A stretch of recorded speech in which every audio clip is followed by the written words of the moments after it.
My name is Max Disposti, pronounced James. Welcome to the Board of Behavioral Sciences. Today is May 7, 2021. I welcome everybody, my fellow board members, our stakeholders, and our members of the public.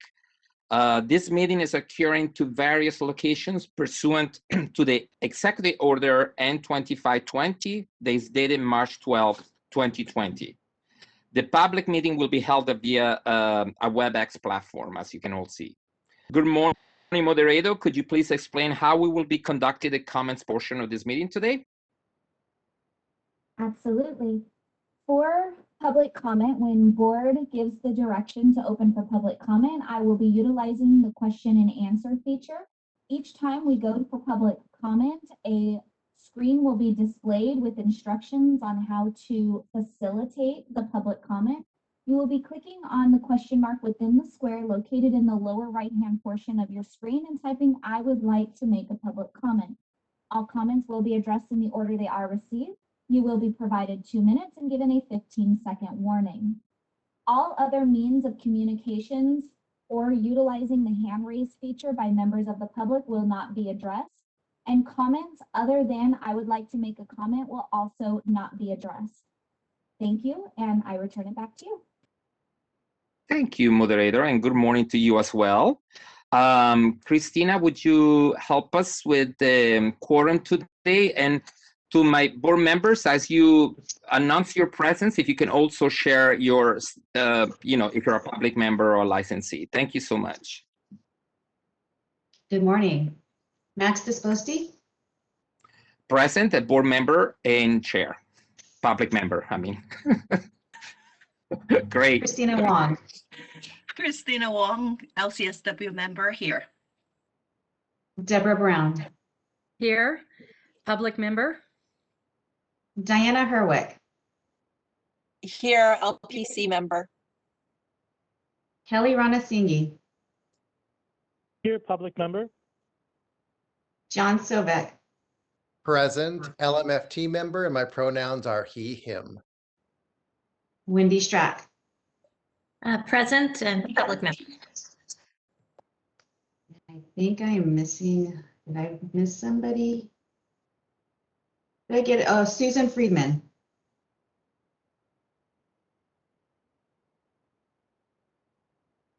Susan Friedman?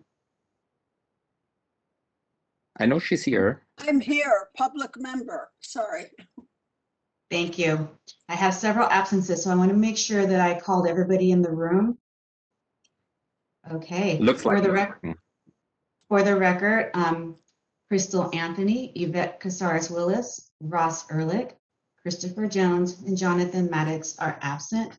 We have a quorum. Thank you so much, Christina. Good morning to you as well. Thank you. Okay, we're moving to our first item in the agenda, which is item 12, which is the board chair report and board members activity. I just would like to share that the board has just, through the work of our staff, we just initiated our strategic planning vision. All board members have been interviewed, and we are at the stage 1 of collecting information and feedback. The reason why I'm sharing this, because this is really an important process where we invite our stakeholders, the member of the communities, to be part of that. We're going to define the strategic goals for the next few years. And since we had a very challenging past year and a half with COVID-19, all the challenges, the new telehealth, what has become about, I think will be a great opportunity for us to redesign what the scopes and the goals of the BBS are in the next few years. So we're really excited to work with the members of the public. We invite you to reach out to us. There will be a time where you will have the opportunity, but anytime is good to share your ideas to our stakeholders as well, and to let us know exactly what you would like to see in our vision as well. So the second comment I would like to make, which is not the last but not the least, is that our executive officer today, Steve, will not be here with us today for emergency family matters. And so we will do our best to make him proud. And we have an amazing staff that will take on, and Roseanne will be here for us today to read the report of the executive officer. So I just wanted to share that with the public and the stakeholders that Steve will not be here. And now to my board members, if there are any activities that you would like to share with the public? I do. Can I? Yeah. Yes, Christina, thank you. So on March 12th, so Steve Soligren and Cassandra Kearney, I remember, I think that's her name. So we participated in, on the, with the Chico State students and faculties to talk about the licensing process, and that is in preparation for the graduate to come into our mental health profession, and to really help them understand what the the preparation and what they need to do and things like that. It was a very interesting and very interactive process, and really enjoyed it. And we have done it for several years now, and it's a great collaboration with the school, and also let the student know that we really are here to not to make their life harder, but really to protect the public. So that's it. That's wonderful, Christina. Was that a virtual meeting, or you had the opportunity to be in person for the first time? Way back when it was in person, but now it is virtual. So it actually encouraged more students to participate. So right, and this is also an opportunity to share with many of our new board members that we are definitely craving that opportunity to go back and share with the public, our presence and the knowledge, and also our staff have been always very active throughout California to make sure that when there are inquiries and questions from universities and other institutions, we're always there for them. So looking forward to get in person to do these presentations one day soon. So thank you, Christina. Any other board members that would like to share what they've done? I see, I need to change my, okay, Deborah, yes, I see you. Thank you. Good morning. Good morning. Just exciting news for another one with school. Myself and 2 educators at San Quentin Prison have entered into a partnership between the CSU and CDCR on addressing the school to prison pipeline and all that goes into that. These are focused on my classes, which are student teachers. So the reason I bring that up is there is an interest by our executive officer to be part of this. And so he will be included going forward. I've already had conversations with him and the educators at San Quentin. It was quite an undertaking to get 2 huge giants to entertain a partnership, but it is official. It is many pages long, and we are excited to move forward. It's taken us 6 months to get this program going. So I hope that the BBS in some capacity, and Stephen is excited, will be able to participate in this program. So pretty excited.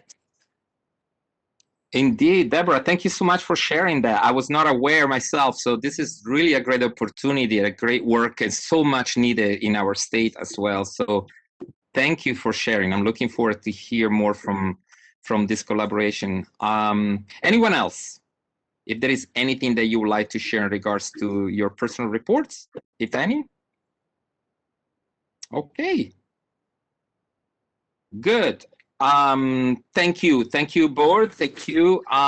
We can now move to the next agenda items, which is item 13, that has to do with public comments for items not in the agenda. I remind everyone that the board may not discuss or take actions on any matters raised during this time on the public comment section, except to decide whether or not to place the matter in the agenda on a future meeting. Please remember to use the raise hand function if you would like to make a comment, and each commenter will be allowed 3 minutes. So moderator, if you would like to help us by opening the chat and see who would like to make a comment from the public. Thank you. You're welcome. This is the moderator, and at the direction of the board, I have opened the Q&A panel. If you would like to request public comment, please click on the icon located in the lower right-hand portion of your screen and type "I would like to make a comment." All comments will be addressed in the order they are received. Again, as a reminder, you will be receiving 2 minutes and given a 15-second warning. With that, we do have an individual identified as Kurt Widholm. Your microphone has been unmuted. Good morning, members of the board, and thank you always for your time here. I did want to ask, and I know that a couple of these things are above the board's level, but also just I want to talk about the implementation of the end of the face-to-face supervision requirement. As the waivers have been in place the last couple of cycles, our public has been, or our workforce has been given a 2-day notice at the end of February that the waiver was extended. And the last business day of the current waiver was the last time that this was extended. Much of our pre-licensed workforce has been forced to move from the locations in which they're working over the course of this pandemic and are therefore not physically located where they are practicing. And with these very, very short notices and the eventual end of this waiver, we're potentially facing a workforce issue where, to be in compliance with the law, our workforce is either going to have to abandon their clients until they're able to move back to their physical locations to where they can be seen by their supervisors, be seen illegally for supervision requirements, or to put themselves into a position where they themselves are very stressed out in order to accommodate their moving environments and transitioning back into work. I know that these waivers come from above the BBS and your hands are kind of tied, but I'm hoping that the Board of Behavioral Sciences is anticipating some way to provide even any more lead time to our workforce so that way we're not running into these issues.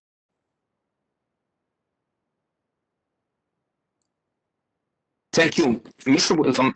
I just would like to acknowledge your comment. Thank you for making time to be here today, and thank you for sharing. Definitely, it's a concern of all of us. We also, later on, you'll hear we have a new telehealth committee that also meets publicly, where a lot of these issues are going to be addressed, not all of them today, of course. So I invite you also to, if you have time, to come to our meetings when we meet. So because that's a great input and feedback that will help us to make more pressure, but also look at legislative efforts that we can apply in order to make sure that these disparities do not occur. So thank you for your time. Really, really appreciate it. Our next our next public comment comes from an individual identified as Robin Gluck. Your microphone has been unmuted.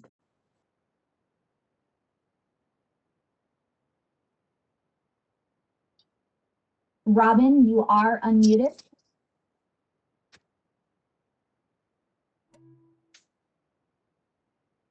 It appears I do not have a good audio connection with an attendee by the name Robin Gluck.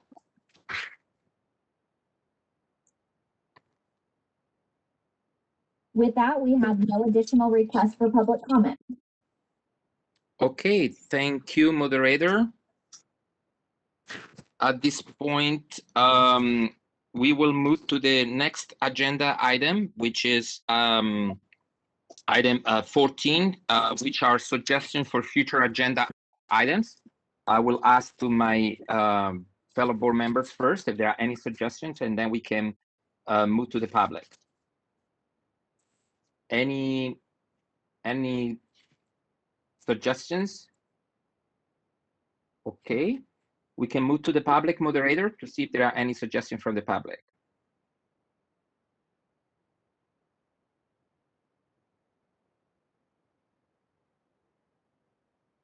This is the moderator, and at the direction of the board, I have opened for public comment. If you would like to request public comment, please click on the question mark within the square located in the lower right-hand portion of your screen. With that, we do have an individual identified as Robin Gluck. Your microphone has been unmuted. Robin, you are unmuted and able to speak.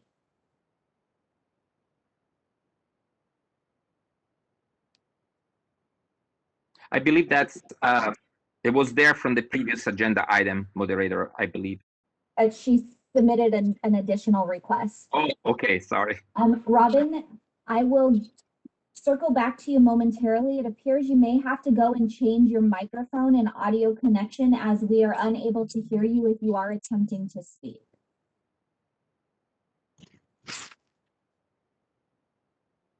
Okay, With that, we don't have any requests for additional comments.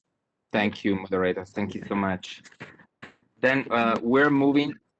There are no items, suggestion for future items on the agenda. We're moving to item 15, which is the consent calendar for a vote.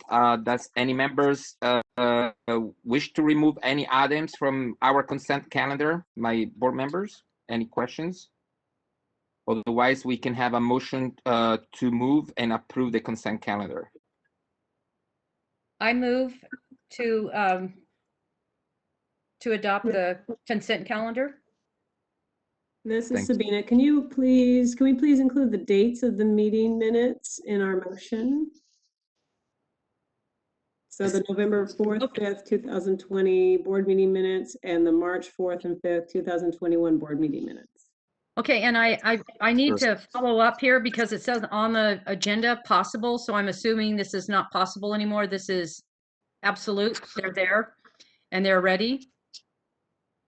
That is correct. You received them in your board meeting materials, and possible approval just means that we can entertain a motion on those minutes. Okay, Okay. thank you, Tina. So I would like to move that we adopt the consent calendar of the minutes, board meeting minutes of November 4th and 5th and March 2020 and March 4th and 5th of 2021. I'll second that. Thank you both.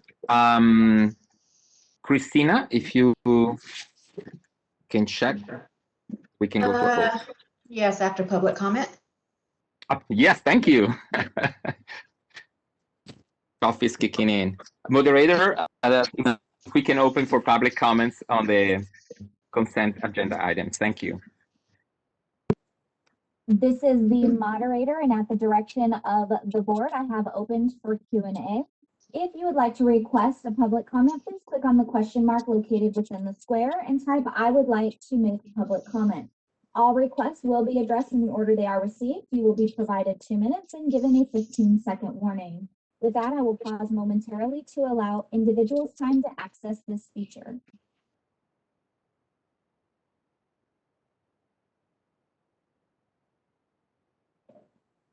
At this time, we have not received any requests. Would you like me to close this feature?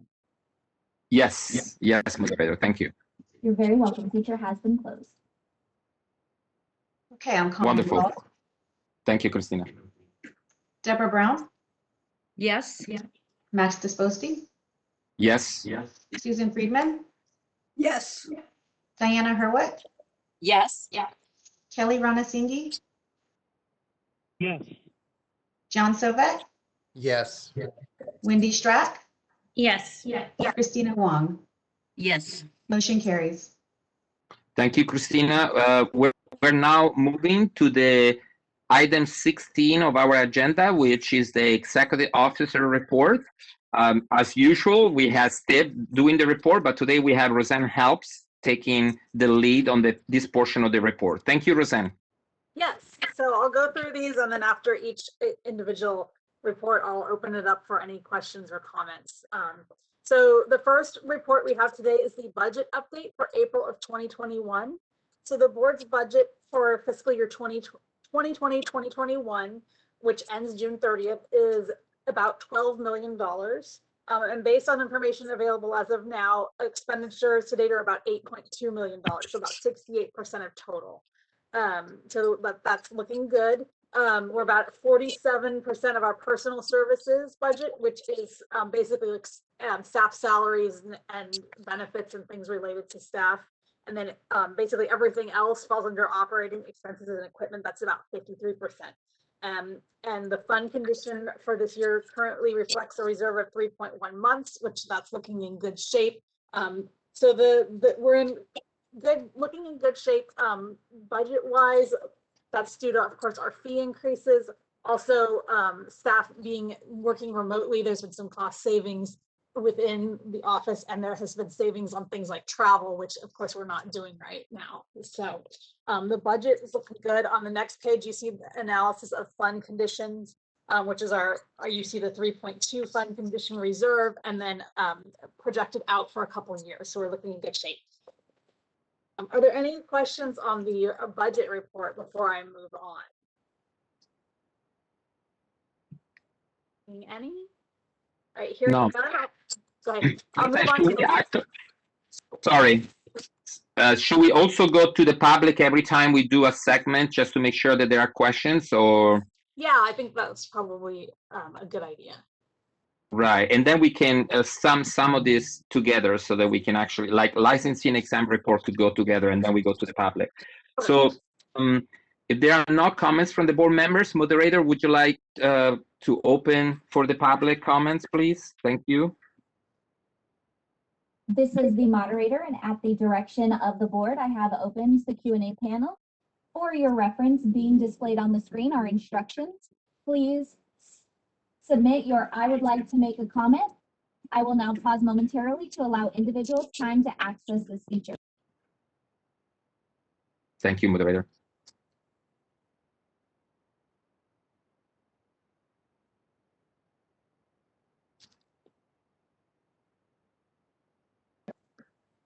We have received no requests for public comment. Would you like me to close this feature?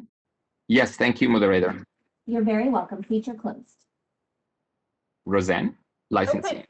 Yes, I'll move on to the licensing and examination reports. So in terms of our licensing population, we had a total of about 1,700 initial license issued in the third quarter. So we now have we're almost getting to 125,000 licensees. That's about a 0.5% gain since the second quarter. So you can see in your packet some of the license numbers by license type. Overall, the licensing application volumes decreased by 49% in the third quarter of fiscal 2020-2021. That was likely due to everybody rushing at the end of December because of kind of fee increase. So they were able to save a little bit of money by applying earlier rather than later. So that's the reason that you're seeing for that decrease, the main reason. Our processing times are looking fairly steady. Some pluses and minuses in the categories basically due to volume of applications, or if we have any vacancies open and we're trying to retrain for that position, but everything seems to be holding pretty steady there. Renewal activity looks like it's holding pretty steady as well. And administrative applications, we had about 5,900 requests for things like address changes, name changes, duplicate licenses, things like that. Regarding the enforcement program, during the third quarter, the enforcement staff received 396 consumer complaints and 248 criminal convictions. 457 cases were closed and 20 cases were referred over to the Attorney General's Office for Formal Discipline. And so we have about 102 cases pending at the AG's office right now. So the average number of days a case is taken with your Attorney General's office is about 352 days right now. So it's always, whenever it goes to the AG's office, it always takes, the timeline kind of increases a little. In terms of continuing education audits, due to the waiver about completing continuing education during COVID and the state of emergency, continuing education requirements are waived right now. So we are currently not doing any audits. Those will resume a time after the COVID state of emergency is over. As we noted earlier in the public comment, we have a number of waivers regarding COVID-19. We have requested to get some more advanced notice with the department about the waivers. We do understand at BBS that it's really important to get that information as soon as possible. So we're hoping that they'll be receptive to that. especially with this with supervision waiver, because that one is just so critical for a lot of people, still ongoing as everybody kind of transitions to getting back to normal and getting their shots and things like that. So we are receptive to that, and we're trying to work to get that a little bit better notice. So we'll see how that goes. As we alluded to, the law and ethics exam waiver for a subsequent registration number, that waiver was just extended at the end of April until June 30th, and the face-to-face training and supervision requirements was just extended on April 30th, and that got extended to June 30th. So we have a number of other waivers. A couple of them expire at the end of May, so stay tuned for that. I believe the department is kind of, monitoring the situation with COVID and the case counts and what the public health department is recommending, and kind of making its making determinations based on that information as those waivers come up. Moving on to the examination report. You can see in your packet, we have our examination pass rates for the third quarter of 2021. It looks like things are pretty much holding steady from the second quarter. I don't see a lot of change there, plus or minus a few percentage points. The Office of Professional Examination Services under DCA is planning to begin the occupational analysis for the licensed educational psychology exam this year. The last time that was done is in 2016. And then in terms of the Association of Marriage and Family Therapy Regulatory Boards exam, they have a national examination. The AMFTRB is conducting what's called a role delineation analysis to ensure that MFTs, their national exam accurately measures the role of MFTs and the competencies. So the board doesn't currently accept this exam for licensure, but has agreed to advertise the survey by email and social media so that California populations of MFTs can participate and give feedback, so that the MFT exam can account for the competencies needed in California to perform services. And then finally, Pearson VUE has plans to have their professional centers or exam sites operating at 100% capacity by April 30th. And so they've already phased in capacity in other states. So they're in the process of just having that back online 100%. So that's good news for those wanting to take the exam. And also in your packet, you can see there's a pretty extensive report of exam results by school. So if you're interested in the exam pass rates for a particular school, you can use that as a resource. And with that, I'll open it up to board member comment.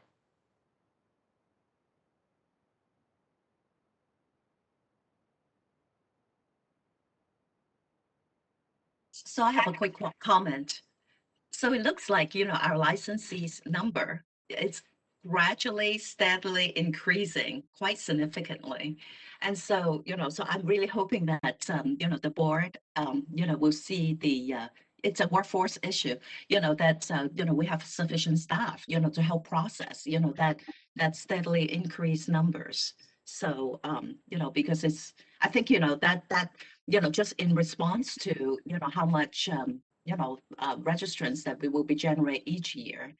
I think that the examination unit or the licensing unit, probably need to have some good staff increase. So that's, just a little looking ahead.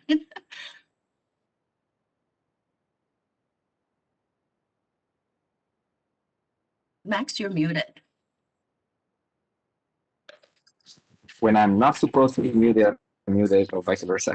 Anyway, I think you made a good point, because it's always been a concern of ours, right? Making sure that also the delivery of the staff in terms of capacity matches the quantity of requests that we continue to receive. I remember just less than a year ago, we were at the same numbers as the state of New York, if I'm correct. And now we passed that quite significantly. So it's good to see that a lot of people are enjoying the profession and would like to become clinicians as well. I think that's very, very positive.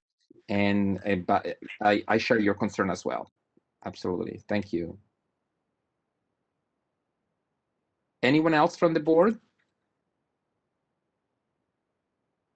Okay, I would like the moderator to open for the public if there are any comments or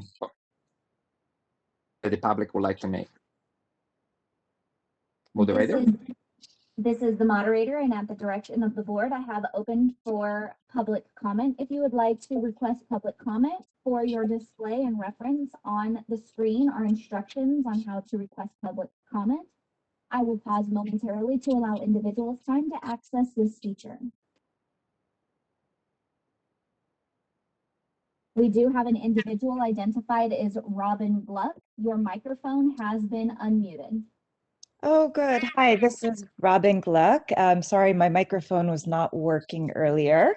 Thank you for taking this. I am an exam coach. I help with Therapist Development Center.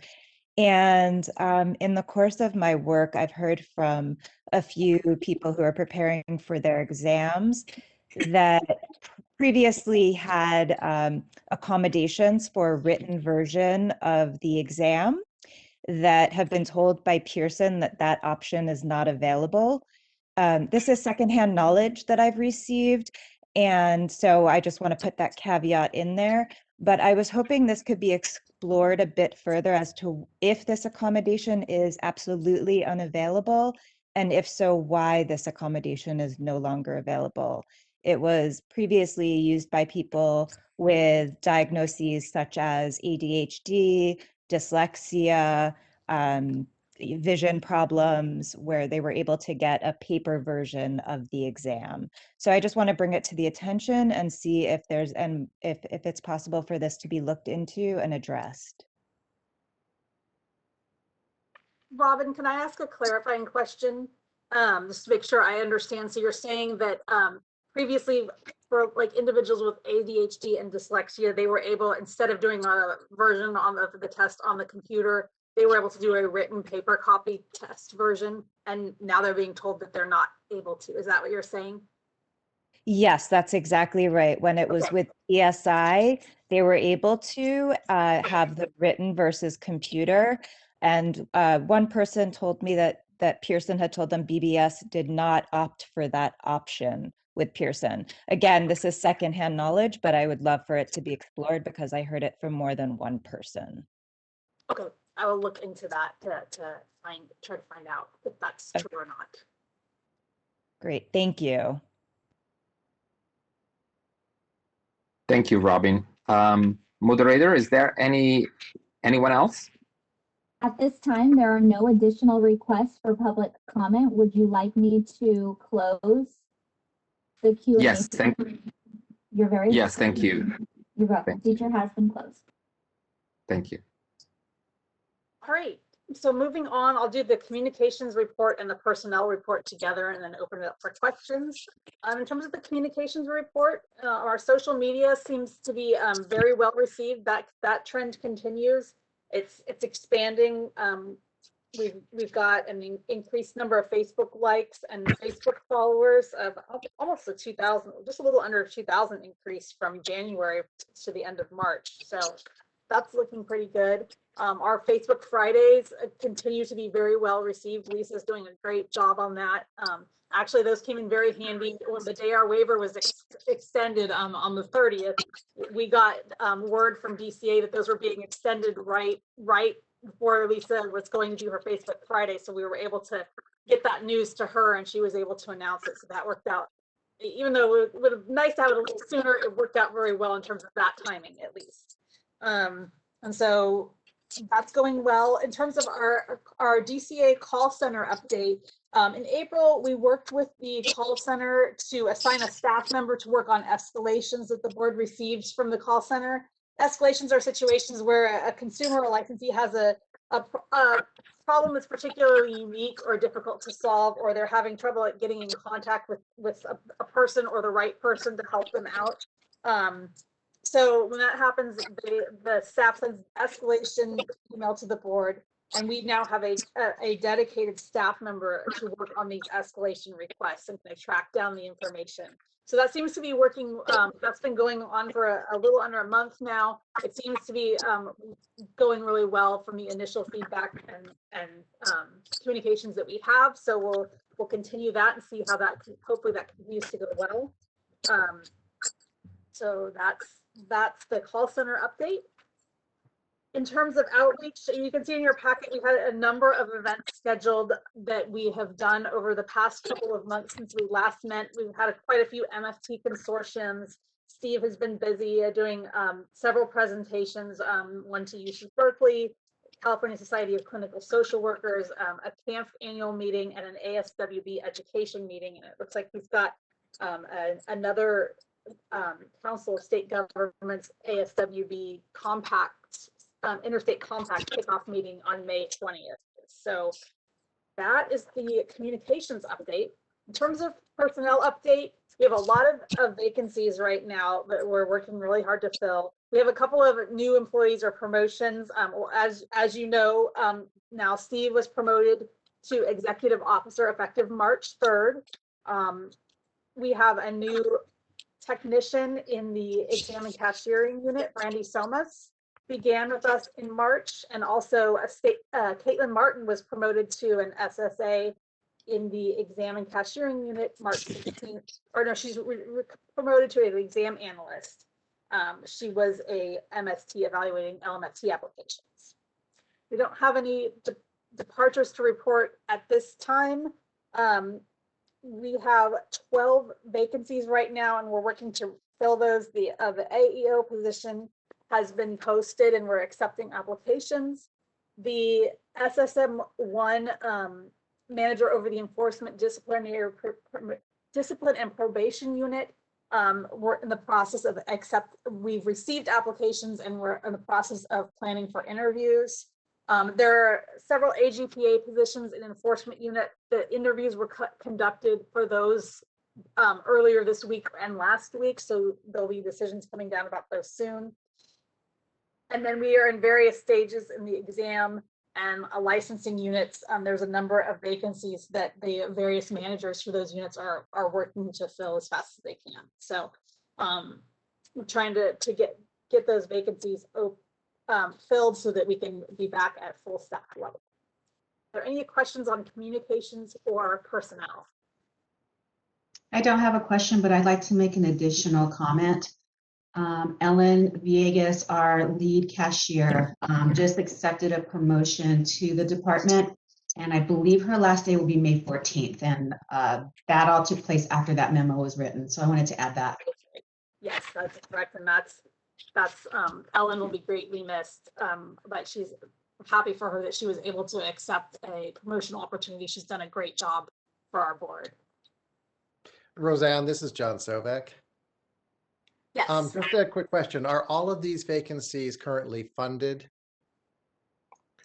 So they are currently in the budget? Yes, So, they are all currently in the budget, and we have budget for them, and it's just a matter of an employee is left and we need to backfill that position. Roseanne, I just wanted to make a comment under the communication report. I think the feedback we received from the community in regards to our Facebook Friday, it's been really outstanding, and also reflects the decisions that we made a few years ago about our previous strategic plan in increasing our social media presence. I know we still have a lot of work to do, so I'm not saying that just to be, happy where we are, but it's definitely actually shows that works. The more we are out there interacting with the public, the more we're able to address issues, concerns, questions, and also to make sure that we bridge this gap between the board and the public so that people feel comfortable to come forward, ask questions, and make, observation and sharing ideas. So yeah, I'm really impressed with that feature, and kudos to our staff for putting it together, because it takes a lot of, effort and making sure you say the right things and so forth. So that's really a knowledge I wanted to share here. So thank you. I also want to make a comment, and Max actually, kind of like, said what I wanted to say. The Facebook outreach is just a phenomenal channel, to reach out to the public. But I really want to talk about is the call center. It just dawned on me, it's like, okay, so I never really thought about like, what is the number? I mean, is that like a dedicated number that people can call, instead of like, trying to get through it? Because I'm thinking it's like, I think this is a DCA number instead of the board number, right? So I don't know, Roseanne, if you have any information about, maybe, this particular information so that we can actually advertise, for the public so that they know that would be the place to call instead of trying to get to a particular staff at the BBS, which, they always feel frustrated. So I wonder, whether it would be also, the number be publicized to the public. I believe, and I'd have to double check this because the call center is something that we've relatively more recently started. I believe it's just our main line, and then it kicks over to the call center, and then the call center escalates it as needed. So they'll either direct it to if it's a call about an MFT application, they'll direct it to the MFT licensing evaluator, or if it's a call about exam, they'll direct it that way. And then if it's a particularly unique situation, that's when it would go to the escalation. So I believe, and Steve can correct me next time if I'm wrong, and I can check with him, but I believe that it's just, there's not a special number, it's just our main line. So basically it is about like having the middle person, to handle all the calls, but people, okay. So they have a dedicated number of staff that are trained to answer and direct calls, rather than us just having one person trying to scramble and, if 15 calls are coming in at once, that one person is putting people on hold to try to get to all of the calls. They have a number of individuals that are set up for that, so they can better, it's kind of like an air traffic controller a little bit.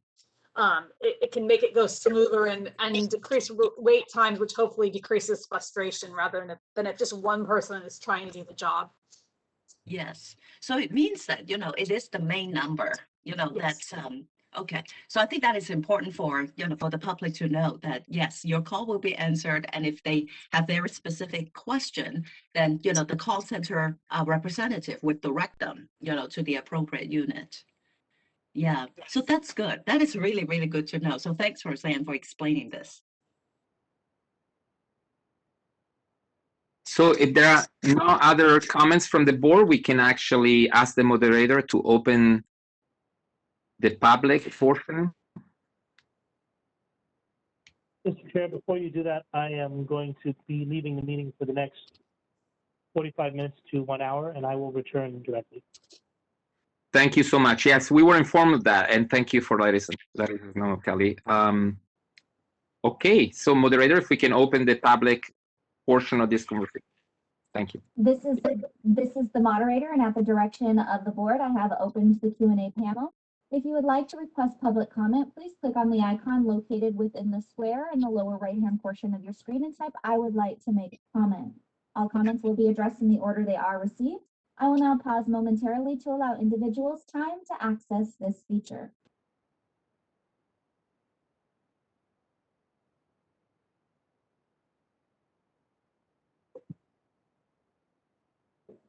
At this time, we have received no requests for public comment. Would you like me to close this feature? Yes, thank you, moderator. You're welcome. Feature has been closed. Okay. Max, this is John Sovak. I have a question.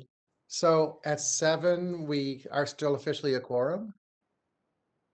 Yes, actually. Okay, I had been informed it was 8 when Yes. I first joined. No, 7.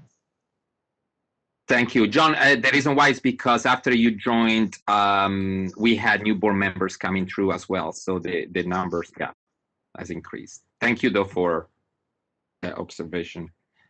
Roseanne? Okay, and before I move on, I will, Christina, I was just able to confirm with Mark Mason, who's our admin unit manager, that yes, the call center is our main line. So that's the number that's on our website. That's how you can reach us. So we're all good there. So moving on to the strategic plan update, DCA is solid Planning Solutions is kind of coordinating things in terms of our strategic plan update. They have expertise in doing these kinds of things for all of the DCA boards, and so they're handling some of the information gathering that's going into the strategic plan update. So they first developed an online survey that was distributed to stakeholders and staff. It was also placed on our social media pages for individuals to answer, to provide feedback. The Solid also conducted interviews with board members and also board managers.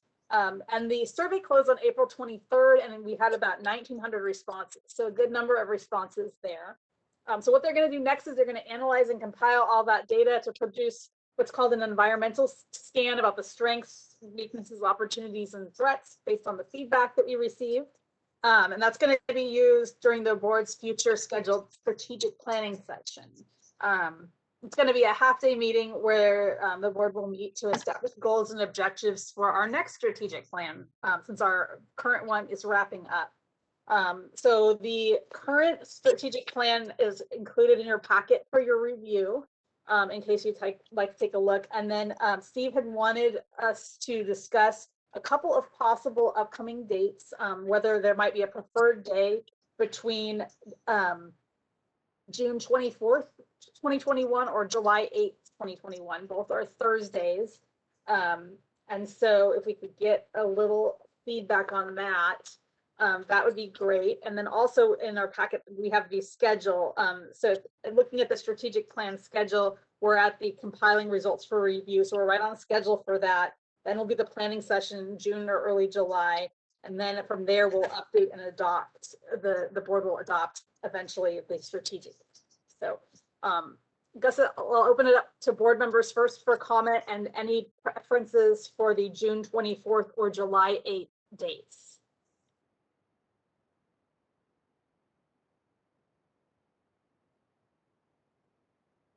I don't have any preference. I think those 2 days will work for me. Likewise. Deborah? Roseanne, how would you like, since most of our board, well, almost half of our board members aren't here, Right. how would you like us, do you want us to email you in our preferred date, like 1 and 2? Or do you want us to say it right now? So yeah, you do make a good point that a lot of people aren't there. If anybody has a particular date that they can't do, then maybe let me know. Otherwise, if you have a strong preference, maybe email Steve and let him know, because he'll be coordinating that. So I will tell you, just for further information, the June 24th date is the day before we're doing our telehealth and licensing committee meetings. So some of you may find that more convenient or less convenient based on if you're on those committees with your schedule. So just that might be some food for thought as well if you're on one of those committees. But otherwise, if you have a strong preference that you can't participate in one of those days, please let Steve know. Okay. Thank you, Roseanne. Maybe I will suggest Steve to send out a doodle calendar so that we can enter the dates as a board member. It's going to be easier for everyone, and we know which one will be, allow us more presence from the board. Okay, yeah, that sounds great. I'd like to add, for those who have not taken the board member orientation training, that meeting in June is scheduled on June 23rd. So you have June 23rd for board member training, the 24th possibly for strategic plan, and then the 25th for those 2 committee meetings. So just keep that in mind when you think about those dates. And I also want to reiterate the importance of the strategic planning, and it is open to public. And this strategic planning actually would give us the little blueprint, and the direction, what the next 3 years goals and objectives are going to be. And so, so this is actually a very important piece of work, to craft, what, and direct staff to, to help accomplish it. And so, first, I encourage all board members, whatever the date is, make sure that you participate. And, and the second is like, it is open for public. And so, I'm very excited, to see that 1,900 responses and, kind of categorize, to give us also, some really good selection about, what would be, what would be the priority. So open for public, board members, make sure that you'll be there. Thank you, Christina. As I also stressed at the beginning of my report, I'm a strategic plan queen. Yeah, I said that, and I think it's really vital to the transparency of an organization like ours. And this is the time, not the only time, but the time where really the major goals are redefined. So it is our job and responsibility to make sure that we do everything in our power to allow access to this conversation, discussions, and decision-making process. And along with the stakeholders, I can't stress enough how much our stakeholders in the past years have been instrumental in really defining the course of action, so to speak. So again, it's actually a really exciting time. So I'm really looking forward to anything that comes forward and to our next meetings, whatever the date is going to be. Deborah. I'd just like to say thank you, do a shout out for Solid. I think that the interview, at least that I was involved in, was extremely thorough. And I just think they did, at least in my interview, they were really thorough and really covered everything about the prior strategic plan, how that it might change, or what we look where, our focus in the future. So I just like to say thank you. I thought they did an excellent job. Thank you, Deborah. Very true. Anyone else before we move to the public? Okay. Moderator, if we can open to the public, thank you so much. Absolutely. This is the moderator, and at the direction of the board, I have opened the Q&A panel. If you would like to request public comment, please click on the icon with the question mark and the square located in the lower right-hand portion of your screen and type, "I would like to make a comment." All comments will be addressed in the order they are received. I will pause momentarily to allow individuals time to access this feature.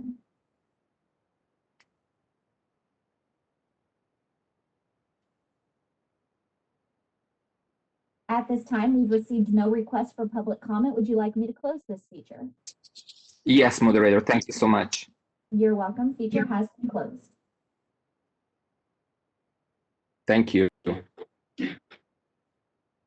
Roseanne, I believe we are done with the portion of your report. Yes. I'm correct. Okay, thank you for confirming that. So we are now moving to our item 17 of the agenda, and which has to do with elections of board officers. This is about us, and the Business and Professional Codes of Section 4990 requires the board to elect a chair and vice chair each year. Currently, I serve as the board chair, and Christina Wong serves as the vice chair. So to comply with existing laws, we will conduct elections of the board chairs and vice chairs today, right here. So do we have any nominations for the board president and also for the board vice chair? I do. Okay. Go ahead, Deborah. I would just like to get right to it and nominate a slate of the chair and the vice chair, and that would be Max and Christina Wong. And I think I need to, since we've said this, I don't know how many times, there are 3 of us that will be leaving the board, and Christina is one of them. Our membership has been extended to November the 1st. And my reasoning behind a suggestion for Christina to stay on as VP, and I think it's important that I state this, is that increases another 5 months. And with the strategic plan in the mix, that makes us part of that strategic plan coming up. And for continuity's sake and the newness of the members on the board, I think that it would be in our best interest to have those steering that right now with a lot of historical background and knowledge continue until that is complete and we vacate the board. And so that's my nomination. Thank you, Deborah. And then I see John and then Susan. I'd like to second that nomination, and I also think that the consistency is really important right now with a new EO and the strategic plan in play.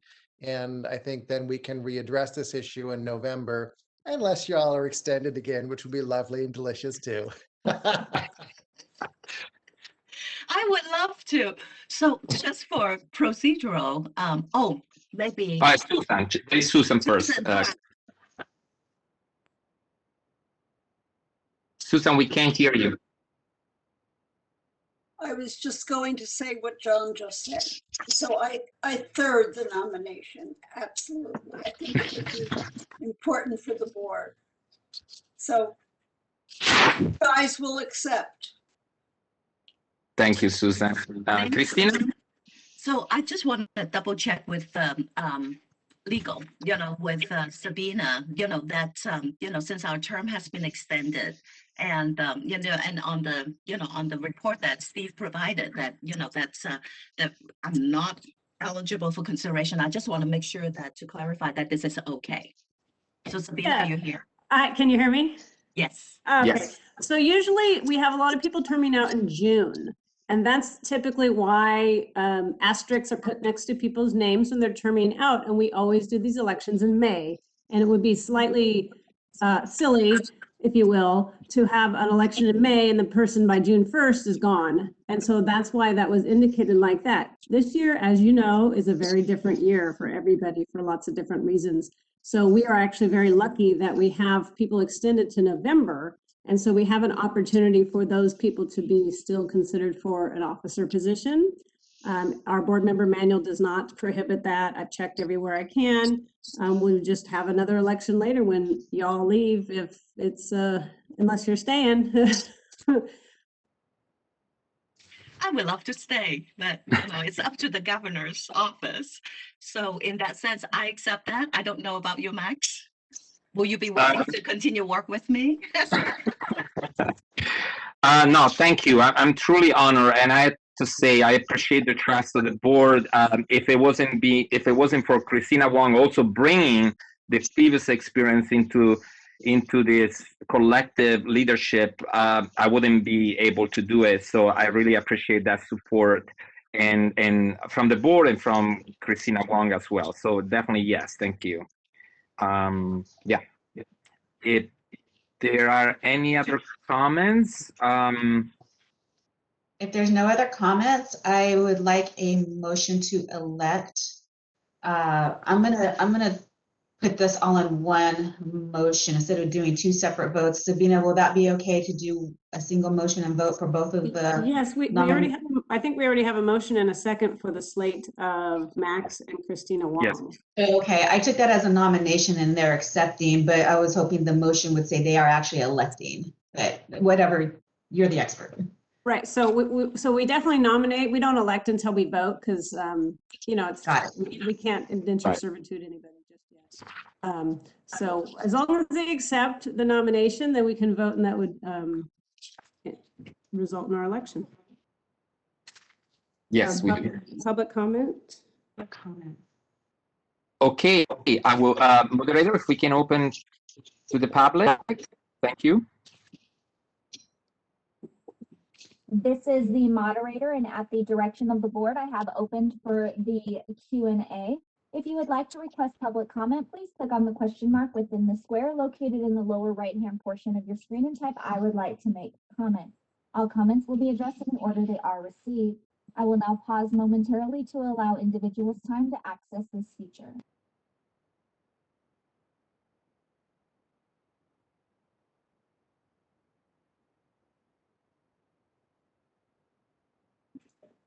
At this time, we've received no requests for public comment. Would you like me to close this feature? Yes, moderator, thank you. You're welcome. Feature's been closed.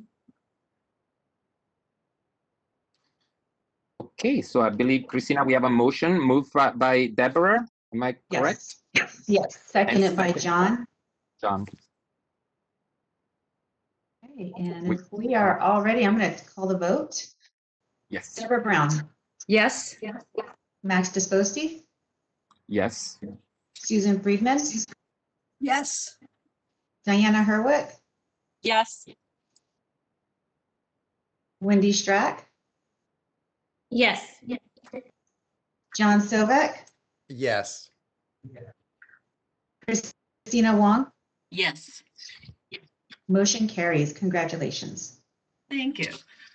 Thank you. Thank you I so just much. want to take this opportunity to thank everyone, thank Deborah for the nomination and thank you for just that, that privilege for me to continue to serve in my last few months of being on the board. And, but anyway, not departure, speech yet, but, just want to thank you all. Likewise, Christina, it's too early for departure speech. We have so many months of hard work ahead of us. So, we'll think about that when Christmas comes along. So likewise, very grateful and always honored to serve. And I think with the strategic planning, like Deborah was saying, I think it's really important for us to focus on what's coming ahead of us. And then I'm really looking forward also to already discuss with the rest of the board once Christina will be finishing her terms to see who would like to join as a vice chair during the remaining time of the year. So that is really also exciting. So I will have conversation with the rest of you board members. So looking forward to that as well. Okay, I think we are now ready to move to our next agenda item. If I'm correct, it's item 18 and has to do with the telehealth committee updates. And Roseanne will present. Yes, so our telehealth committee is a standing committee the board has formed to talk about that issue. It held its latest meeting on March 26th. We're basically looking to see if any of the board statutes and regulations related to the practice of telehealth need to be updated or clarified. So during the last meeting, we focused on the telehealth statutes for associates and trainees, attention to the allowance of supervision via video conferencing for pre-licensees in various settings, and allowable telehealth settings for associates and trainees. And then the committee also compared the laws of several other states that pertain to temporary practice across state lines. So kind of the next step is to look at some possible language scenarios based on what we discussed. I'm also drafting some sample survey questions for the committee to review. And we're planning, based on that feedback, we'll have those questions. We're planning on sending a survey out to supervisors and also to educators to get kind of their feedback on how telehealth and video conferencing work for them. So that is the telehealth committee update. Roseanne, do you mind? I don't mean to put you in the spot. When is the next telehealth committee meeting? The next telehealth committee meeting is going to be June 25th. Okay, thank you. Because I really think this is, as we said before, an important time for our stakeholders to make note of that and participate, because we need that collaboration in order to do good for our licensee as well. So any questions, observations, comments from our board members before we move to the public? Okay, moderator, if we can open the public input. Thank you. This is the moderator, and at the direction of the board, I have opened the Q&A panel. If you would like to request public comment, please click on the question mark within the square located in the lower right-hand portion of your screen and type "I would like to make public comment." All comments will be addressed in the order they are received. I will now pause momentarily to allow individuals time to access this feature.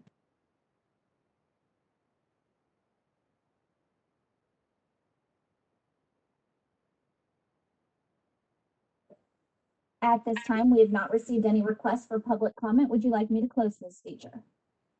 Yes, thank you, moderator. You're welcome. And Feature's closed. back to the board. I see Christina. Christina. Yes, thanks. So just, another little education piece, so committee really is set for, a very, intimate discussion about the issues. And so structure-wise, we have the committee meeting and then, all the possible changes and regulations would be put forth to the PNA, the Policy and Advocacy Committee meeting. And then once we recommend a position, and then it will be presented through the full board. So for the public who are very, very concerned about, the telehealth and all the issues that we will be addressing, definitely make use of the opportunities at the telehealth committee, to really share that, because I think, we really try to make the committee a very open and, we value, the stakeholders' opinion. And so, so I just once want to encourage everybody, who are interested in the topic to participate, to give our feedback, so that we can fully consider it and then be able to present it to the full board. And so just another advertisement, come to the meeting. And Roseanne does a very, very good job, in just helping, helping us to, give inputs and, craft language and stuff. So I guarantee you it's a very fun experience. So just come. It is. Thank you, Christina. Thanks for navigating us through the process. Once again, I think it's very important. It's never too much. Thank you. Anyone else from the board?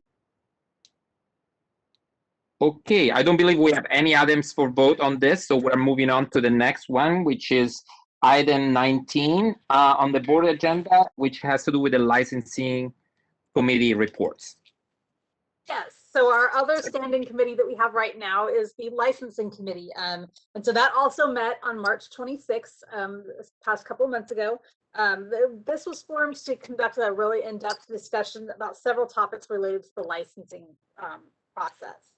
So this was the kickoff meeting for this committee. So committee members and stakeholders discussed potential future topic agenda items that they would like to see, what topics related to the licensing committee that they wanted to see discussed, the committee should focus on. And then some of the areas that the committee is planning to focus on is the 6-year limit on registration numbers, the allowable 6-year age of experience hours, whether or not exam attempts should be limited, the allowable age of passing California law and ethics exam score. Those are a few examples of some of the topics. So there's a lot of ground to cover in this committee and some complex issues that need to be tackled. So it'll be good to get the feedback about those. And then eventually, see where the law changes are needed. And then the committee at this particular meeting also discussed the 12-hour California law and ethics course requirement for renewing for registrants with a failing California law and ethics exam score. So staff will be at the next meeting, which is June 25th, the same day as the telehealth committee meeting. Staff will be bringing back some language scenarios for further discussion regarding that topic about the California law and ethics exam course. So with that, I'll open it up to board discussion and public discussion. Thank you, Roseanne. Any inputs from the board? This is John Sobek. I have a question. What is the actual focus of the allowable age of passing the California law and ethics exam? So right now, current law doesn't have a limitation on the age of the California law and ethics exam. So in theory, somebody could have taken it, let's say when it started in 2016, they could have passed it. Maybe they decided to, take a break from gaining their hours. In theory, they could come back, 10 years later with that passing exam score and still have it. Now, whether or not they're still current in law and ethics, that's an interesting question. So usually exam scores are the age of exam scores are usually limited in statute by a certain amount. That particular one is not. So the committee is going to explore that particular question. Thank you. So you don't have to be 21 to take the law and ethics exam. You do not. Thank you. Oh gosh. Okay, any other inputs from the board? None? Okay, I would like to move to the public. Moderator, thank you. This is the moderator, and at the direction of the board, I have opened the Q&A panel. If you would like to submit public comment, for your reference, being displayed on the screen are instructions to request public comment. You will be provided 2 minutes and given a 15-second warning. I will pause momentarily to allow individuals time to access this feature.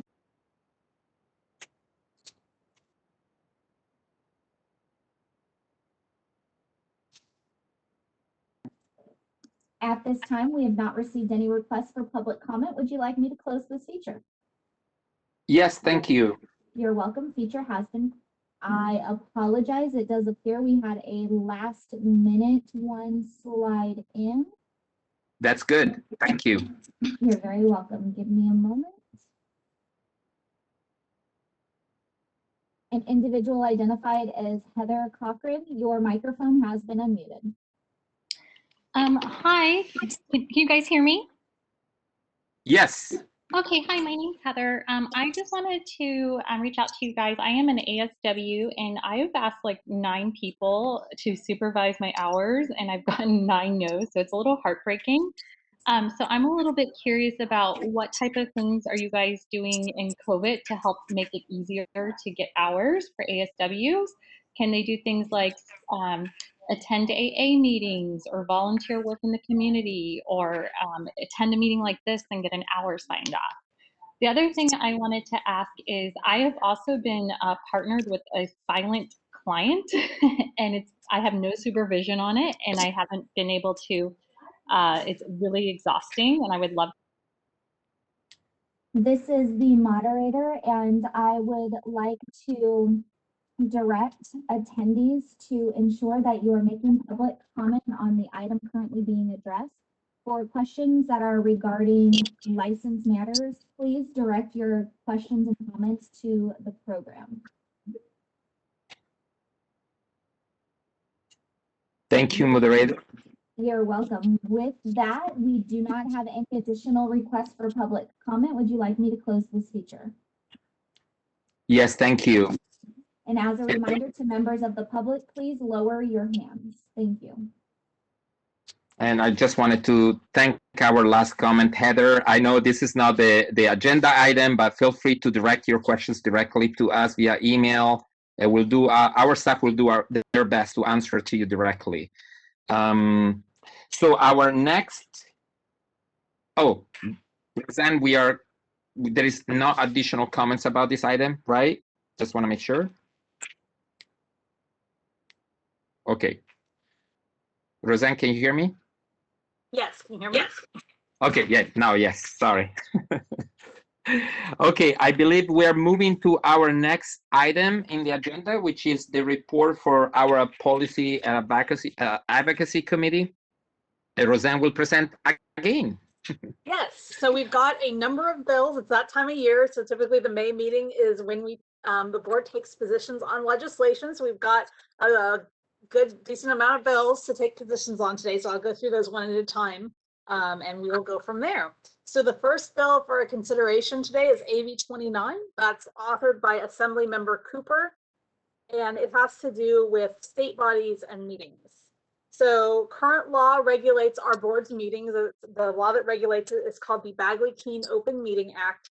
And the purpose of that act is to require that state bodies are open and transparent to the public, and that they have to provide meeting writing or materials to the public so this bill would require that state bodies provide meeting writings or materials to the public on the same day they are provided to the state body members, or at least 72 hours before the meeting, whichever is earlier. So currently, the Bagley-Keene Open Meeting Act requires a state body to provide a meeting notice 10 days prior to the meeting, and it has to include a specific agenda. It doesn't have to include materials, it just has to include the agenda, what's going to be discussed. And all materials that the state body ends up considering are considered disposable public records. So this particular bill would include in the 10-day requirement for meeting materials that all of the that the materials that are discussed or discussed or considered at the meeting, they have to be posted on the state body's website and provided to any person who requests them in writing on the same day that the board members get them, or at least 72 hours in advance of the meeting, whichever is earlier. And if that did not happen, then the state body would be prohibited from discussing those writings or materials or taking action on an item that they pertain to. So that's the proposal for this bill. And of course, the authors seeking to increase transparency by ensuring the public has adequate and sufficient time to review meeting materials. This bill is really similar to a bill that the board considered last year. It was AB 2028. The board had initially taken an oppose unless amended position on AB 2028 due to concerns it would have made the board unable to consider the most up-to-date information at the time of the meetings, particularly with respect to the legislation. AB 2028 was ultimately amended to address that concern, but the board had switched its position to neutral, but AB 2028 ultimately ended up dying. So staff has a couple of concerns on this bill, on the effect it would have on two types of meeting materials. Most meeting materials we were able to get out well in advance of the meeting, but sometimes things change before the meeting that makes that a little bit challenging. First of all, this particular bill, unlike AB 2028 last year, AB 2028 had a carve out for closed session materials. This bill does not have a carve out for closed session materials. So it appears to suggest that they would be subject to the requirements, which is concerning. I did speak with the author's office, the staffer for this bill, indicated that they are going to correct that and amend the bill so that it does not include closed session materials. So that is likely no longer a concern as long as they make the amendment.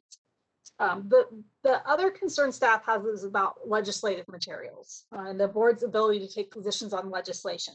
So every time about this year, legislation is moving very fast. We usually analyze between 15 and 20 bills, and we take the analysis to the board, and the board considers that.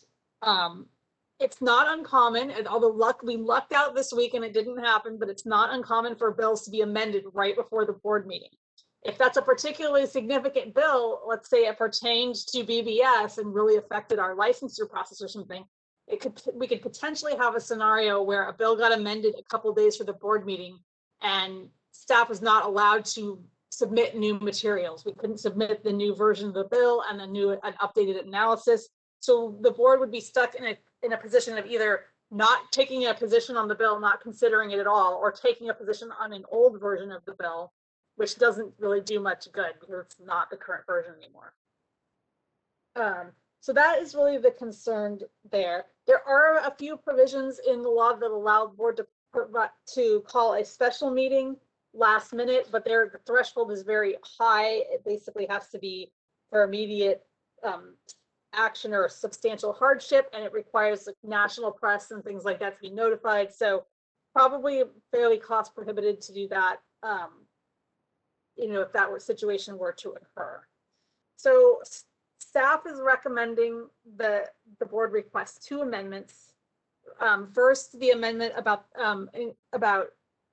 the requirement not applying to closed session materials, which the author has already indicated that they're willing to make, and then an amendment about allowing for legislative materials.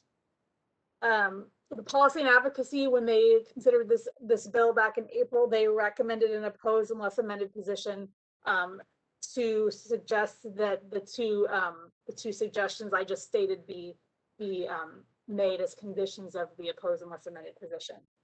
The author office, in addition to taking a look at the amendment or in addition to being open to the amendment on closed session materials, they said that they're taking a look at the concerns related to legislative materials. So that's where we're at on that right now. So with that, I will open it up for a board discussion. So Roseanne. Thank you. Oh, sorry about that. I just Was jumped just right in. It's okay. Go ahead. I'll blame my coffee. So Roseanne, now in terms of the languages, has there been any changes? Not since the Policy and Advocacy Committee met. So the bill was last amended. It was introduced December 7th. They have not changed it yet. So when they said that, they are willing to, they're considering it, and then, there's not like any particular languages that has been introduced and, okay. Not at this time. It looks like it's currently on the suspense file in appropriations, which means they're probably, if they're going to consider, a lot of authors have decided at this point that they're going to wait to make amendments till the bill goes to the next House. So in a few weeks that will happen. So we'll probably see another run of amendments on various bills. So it's possible it's likely that if they are going to do amendments, they're waiting is what I'm trying to say. Okay. Thank you, Roseanne. Any other questions? Roseanne, I have a Okay. question. This is John Sovak. How vital is it to the bill's author to have this 10-day number on here? Is it like something they're holding on to very strongly? What's your impression? I didn't really get a read on that. I think that the other author was a different author last year. They were willing to make the amendments. This one did not seem, they did not really indicate one way or the other than to say they're looking at it. So I don't know. I can't really conjecture beyond that what that means. Okay. Because so one question I have is about having the notifications up so public comment and affinity organizations can have access to the same materials we have in a timely manner. Is it possible to approach the amendment saying with the ability to update as changes happen to material? Would that be another way to approach this? I think it would. Yeah, that's the last year's bill had basically said legislative materials were updated, then they could be reconsidered. So I think that some language like what you suggest would be appropriate.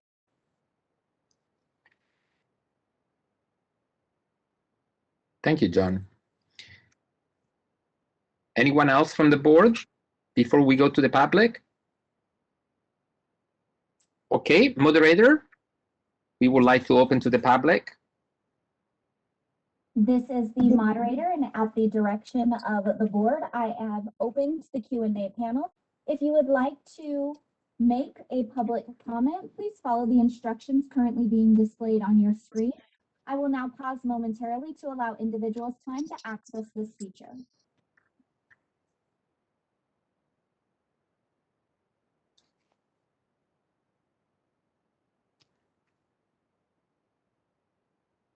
At this time, we've received no requests for public comment. Would you like me to close this feature?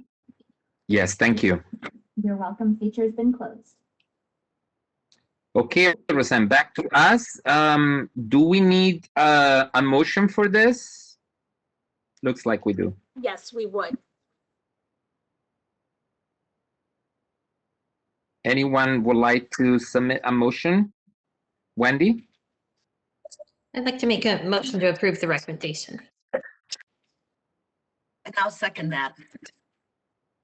Thank you both. Christina? Oh, if there are any more, any more discussion about the motion? This is Sabina. I just wanted to clarify that motion. Is the motion to oppose unless amended with the amendments as stated in the memo? Yes. Okay. Just checking. That's okay. Thank you, Sabina. A little detail, right? Okay. Any more discussion about the motion? No? Yes, I'm still sitting, this is John Sovak. I'm still sitting in concern if somewhere we need to really put in this idea of being able to update. Because right now it says post these materials, they become available with the ability to update as changes happen. I think could be an important piece of language in there, because as it's written, does this tie our hands with the ability to continually update material? I mean, what if the morning of you get something, we need to change it out? Would it be vital to actually have something like that, even if it was in addition to what we've already written? So John, you're proposing, if I hear you well, you're proposing to add additional language to the motion as a revised. Okay. Yes. Roseanne, what would your thought be on that? You know how legislation works better than I do. I think that the language, if they were to just come up with some language that said that for legislation, that those materials can be updated after normally prescribed periods, I think that would cover us. I don't think that there would be anything really necessarily additionally that would mean that if the language got updated, even if it got updated twice, which would be not completely unheard of, but unlikely, we would still be able to update it with the latest information. I think Okay, that's, I just want to fair. make sure we can constantly be discussing the latest versions of materials. Okay. So that's a really good point. I think it does cover that. Wonderful. John, do you feel comfortable with that, or you would like to move a different motion? I feel comfortable with it. Okay. Thank you. I believe before we go to vote, we had to go back to the public. Am I correct, Sabina? Yes, after we have a motion and a second and no further board discussion, we'll check in with the public and then we'll take our vote. Thank you. Okay, moderator. We're opening to the public. Thank you. This is the moderator, and at the direction of the board, I have opened the Q&A panel. If you would like to request public comment, please click on the question mark within the square located in the lower right-hand portion of your screen and type "I would like to make a comment." All comments will be answered in the order they are received. You will be provided 2 minutes and given a 15-second warning. I will pause momentarily to allow individuals time to access this feature.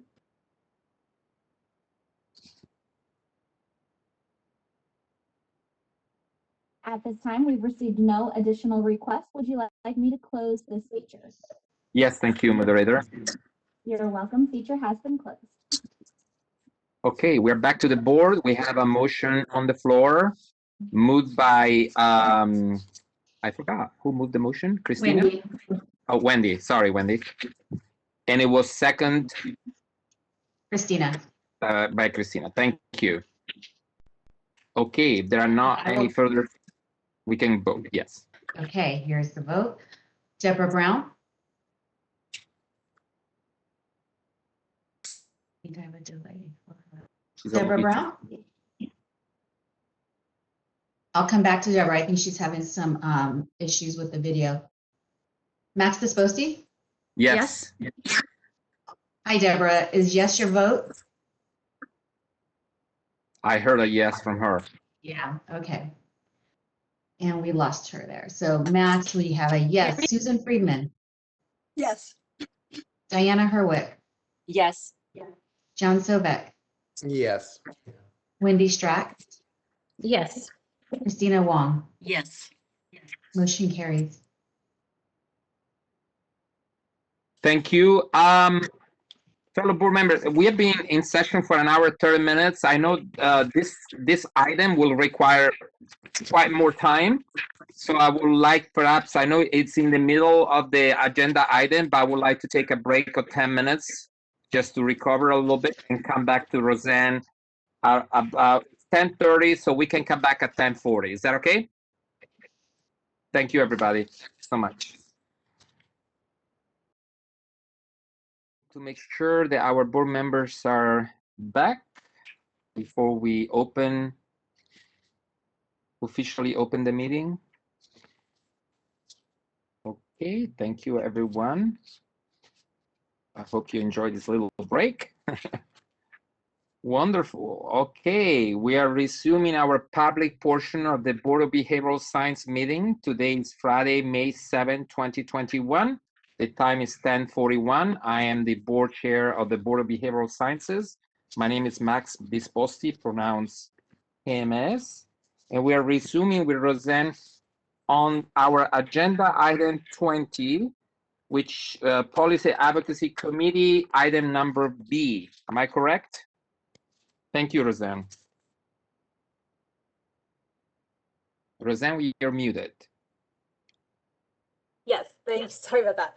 So the bill is AB 107. The author is Assemblymember Salas, and the subject is licensure for veterans and military spouses. So this bill would require all boards within DCA to issue temporary licenses to military spouses if they meet certain requirements. right now under existing law, certain DCA boards are already required to do this. That's the Board of Registered Nursing, the Vet Med Board, and Medical Board are required to issue temporary licenses to military spouses. Current law requires all boards, including this board, to expedite the initial license process right now for a person who is honorably discharged from the U.S. military, or who is married or in a domestic partnership or other legal union with an active member of the U.S. military who is assigned to active duty in California. In order for the expedited license in order for them to expedite the have the license expedited, the military spouse must hold a current license in the other state in the same profession for the license that they are seeking in California. Our board also has a streamlined licensure by credential process for our LMFT, LCSW, and LPCC applicants. That's a process that's relatively new. It became effective January 1, 2020, and it's based on the work of the board's licensure committee, license portability committee. And it basically allows certain applicants out of state, if they've been licensed 2 years and meet certain requirements, to have a streamlined pathway to licensure. So this bill would require all boards under DCA to issue this temporary license to practice to a person who's a military spouse if they meet certain requirements. They would need to be married or in a domestic partnership or other legal union with an active duty member of the armed forces. They need to have a current active and unrestricted license in the other state. They need to submit an application to the board, and it has to include a signed affidavit attesting that they meet all licensing requirements, or that they meet all requirements for a temporary license. It does not have to have they meet all licensing requirements. It would have to say they would have to have not committed any act that would constitute grounds for denial, suspension, or revocation of license under California law, and they can't be have been disciplined or be under investigation for an unresolved complaint. And they have to provide fingerprints to our board. The board would then conduct an investigation of the applicant, including a criminal background check for purposes of whether or not the temporary license would be issued. The board would be required to issue the temporary license within 30 days of receipt of the required documentation if the results of the criminal background check do not show grounds for denial. So we'd have 30 days plus however long it took to get the background check back. And that kind of depends on DOJ and FBI and how they're doing on their fingerprint processing. A temporary license would be immediately terminated on finding the holder failed to meet any of the requirements specified in item 1 in your packet, or provided substantially inaccurate information.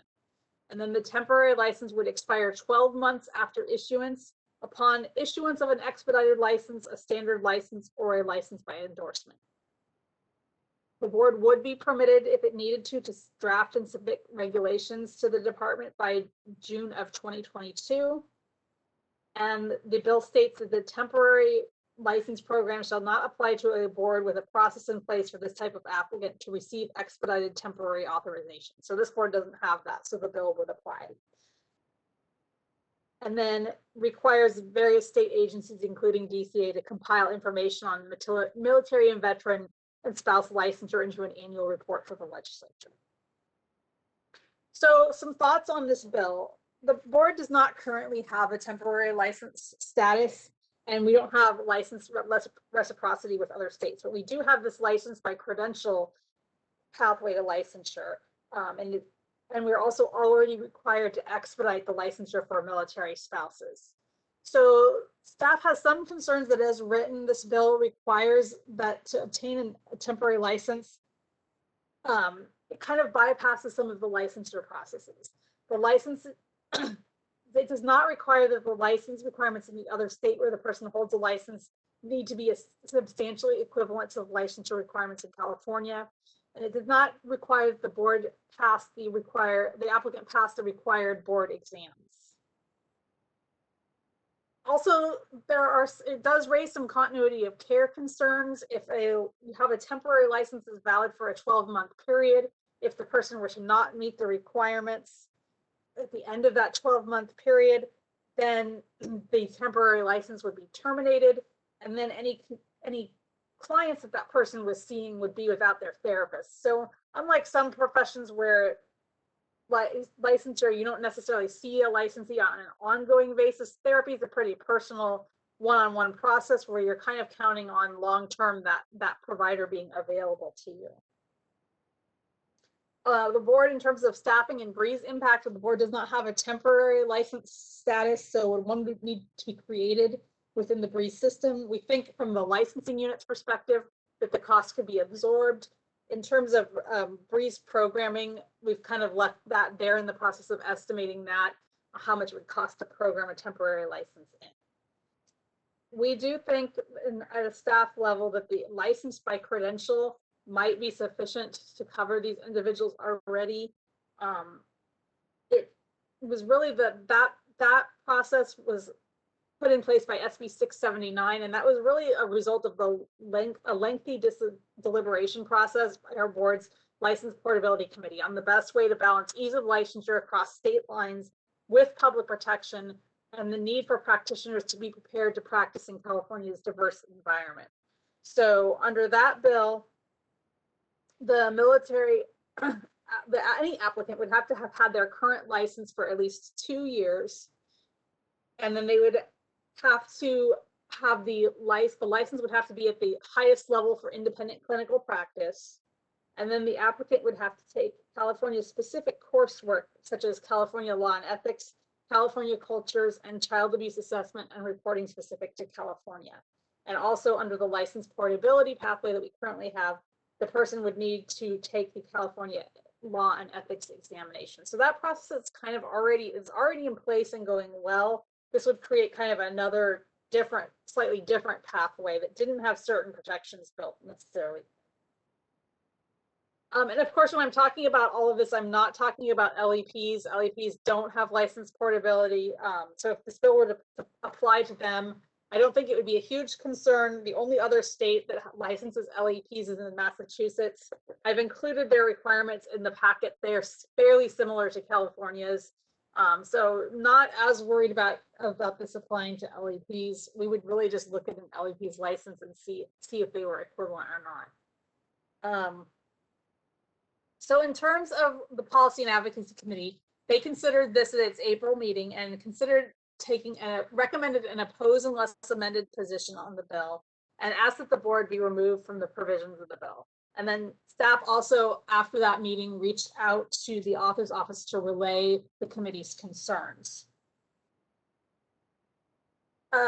In terms of the author's office and that conversation, they were somewhat receptive.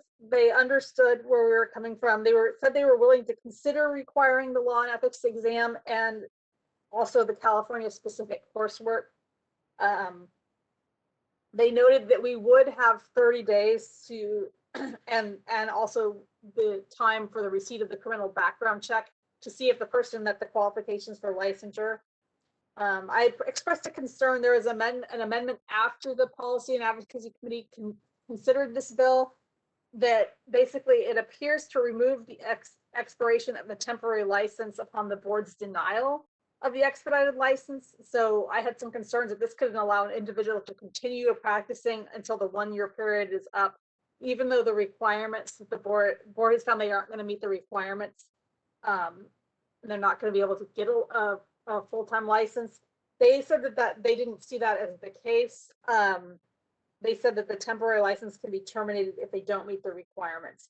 But the requirements are really getting really technical. The requirements it refers to the requirements in, let's see, section 115.6C of the bill, where they just have to attest that they meet the requirements. They don't necessarily have to meet all the licensing requirements. So that's really why we have our licensing evaluators. Having somebody meet their requirements, they might think they meet them, but there might be some things that are missing that they're not aware of that are our licensing requirements. So just having them attest that they meet our requirements is a little bit problematic, in my opinion. So you can take that for what you want. let's see. So I kind of feel like, I kind of felt like based on my conversation with them that they were somewhat willing to make some modifications for us, but it may not be as much as we would want to ensure public protection. So I will open it up for comment at this point. Thank you, Roseanne, for doing all the work, also going back, as always, to make sure that we could find a common ground. Do we have any comments from the board? Any concerns? I have something that I would like to share because, oh, Kelly, go ahead first. Sorry. We cannot hear you yet. I know. Takes a while to connect with the earphone. Roseanne, how fast is the expedited process that the board currently has for military applicants? It's usually pretty quick. The evaluators put those right at the top of the pile. And I can't speak to actual, it depends on our processing times and what's going on. If somebody comes in and they're prepared, they've taken all the coursework, they can get a license probably within 30 to 60 days. If they can pass, they have to pass the law and ethics exam. So if they don't pass the law and ethics exam, that could cause a little bit more time. But if they don't pass the California law and ethics exam, that's a little bit concerning too. But I believe that they can get into that exam in about a 30-day time frame if they want to take it. Okay, thanks. Thanks, Roseanne. I just wanted to share, for the sake of transparency, also the public knowledge about why we're having this conversation, because we discussed extensively within the P&A committee.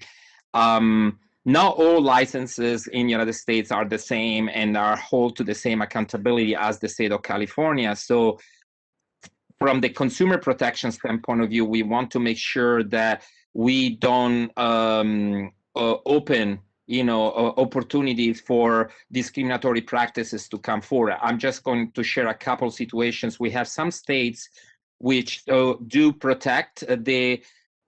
not protect LGBT youth from reparated therapy. Actually, it's not illegal to do so.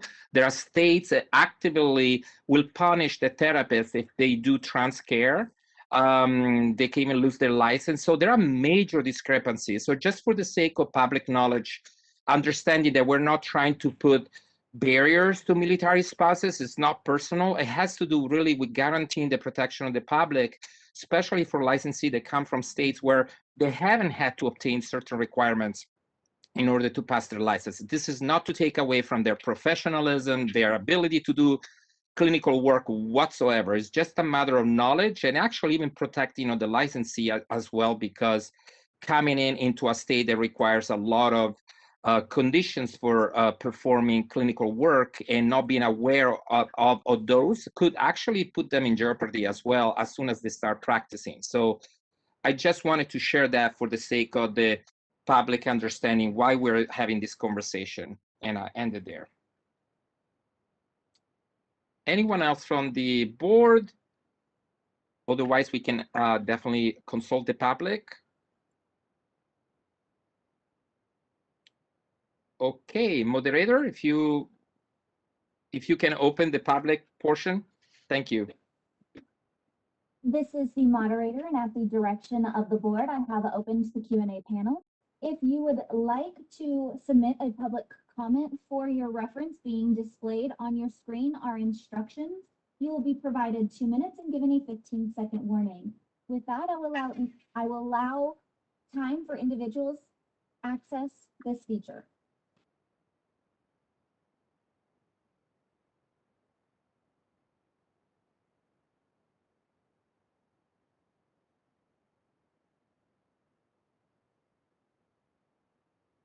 At this time, we have not received any requests for public comment. Would you like me to close this feature? Yes, thank you, moderator. You're very welcome. Feature's been closed. Thank you. Back to us, Roseanne, I have a question. So if I understood properly, based on what you share with us, do we still, the P&A committee expressed as an opposed unless amended. Do you think that position still standing based on what you had your feedback from the proposals of the bill. I feel like the author was willing to make some concessions to require the law and ethics exam and also the coursework. However, I still have some concerns about the way that's worked with our process. Not everybody will have been licensed 2 years, so there might be some people that need to register as an associate. So it creates kind of this weird pathway with our setup where we might have somebody that has a temporary license but they really need to be registered as an associate. It just doesn't fit really well with our pathway. So I have some concerns about its compatibility and how that would be presented. In the implementation and to the public. I think that the current pathway that we have is a lot more clear, although I do appreciate that they do recognize, that we have some unique coursework requirements due to our diverse environment that people need to be aware of. They did seem receptive to that. Right. So Roseanne, just to clarify, so do you think if we oppose unless amendment, if we still on the same, will allow us to continue the conversation, but if we oppose, we're out of the conversation altogether. Am I correct, or I'm assuming too much? If we oppose, then we're just opposed to it. It doesn't fit with us. It's not salvageable, basically. If we do oppose unless amended, we're still willing to talk about it, and negotiate various terms. So just to finish in that, so strategically, I know you cannot give us, a direct input on that, but it will be strategically more like leaving the conversation open in order for us to continue to affect changes within the bill, or always just too much of a stretch? It would, but it's oppose unless amended is kind of the nicer position because we're willing to work with them. And I think while we're willing to work with them, we have to weigh, can this bill really be fixed to accommodate us? That's kind of a question that's on the table. Thank you. That makes sense. Thank you. Deborah? I think John might have had his hand up first. Oh. Sorry, John. Go ahead. So Max, I'm kind of leaning in the same way I heard your questioning going.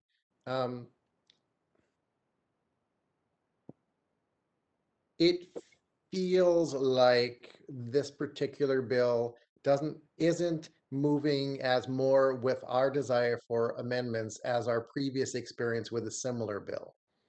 And my concern is we do have a lot of procedures in place to make this very process we're talking about already happen. And all of that's kind of be scraped down.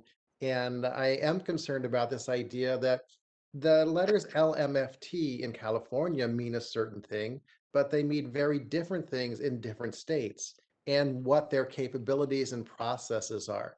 And I think that goes with a lot of the stakeholders that we cover. My concern is that we are weakening the, the value of some of these California licenses by opening up this kind of alternative pathway to sneak into the system, especially if they're taking away this idea that it's, at the end of the 1 year that we're looking at the potential like, hey, you can keep going.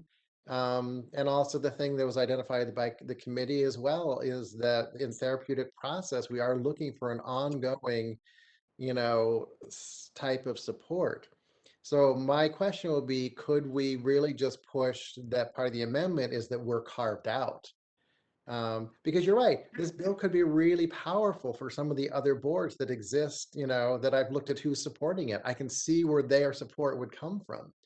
But I feel what we're offering our public, members, what we're looking for to provide the best care in the state of California, that what we do just does not align with what's under this bill and that we already have procedures in place.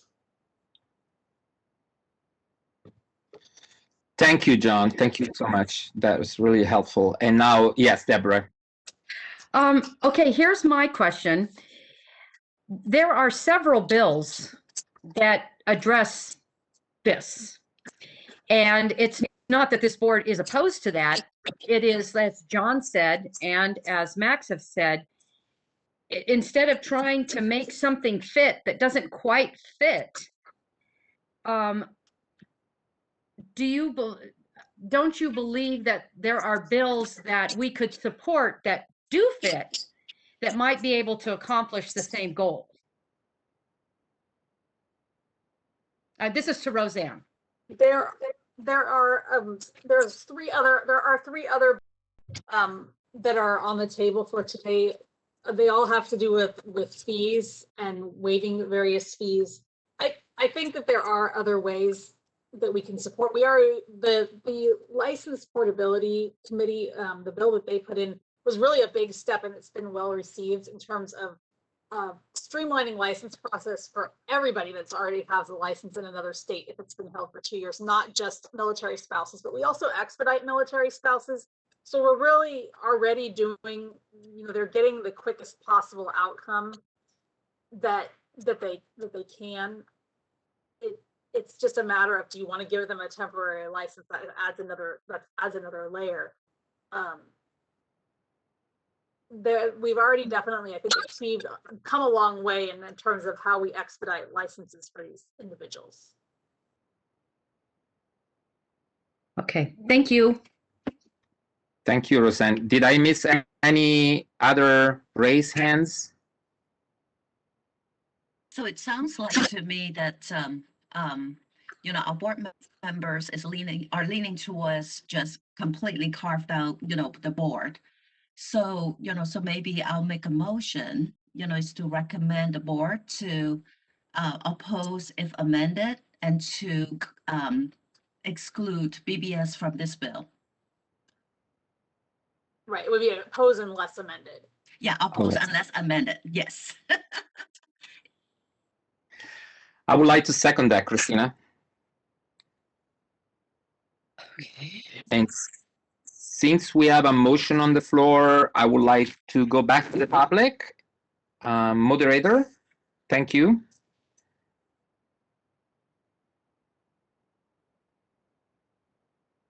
This is the moderator, and at the direction of the board, I have opened the Q&A panel. For your reference, being displayed on the screen are instructions on how to request public comment. I will now pause momentarily to allow individuals time to access this feature.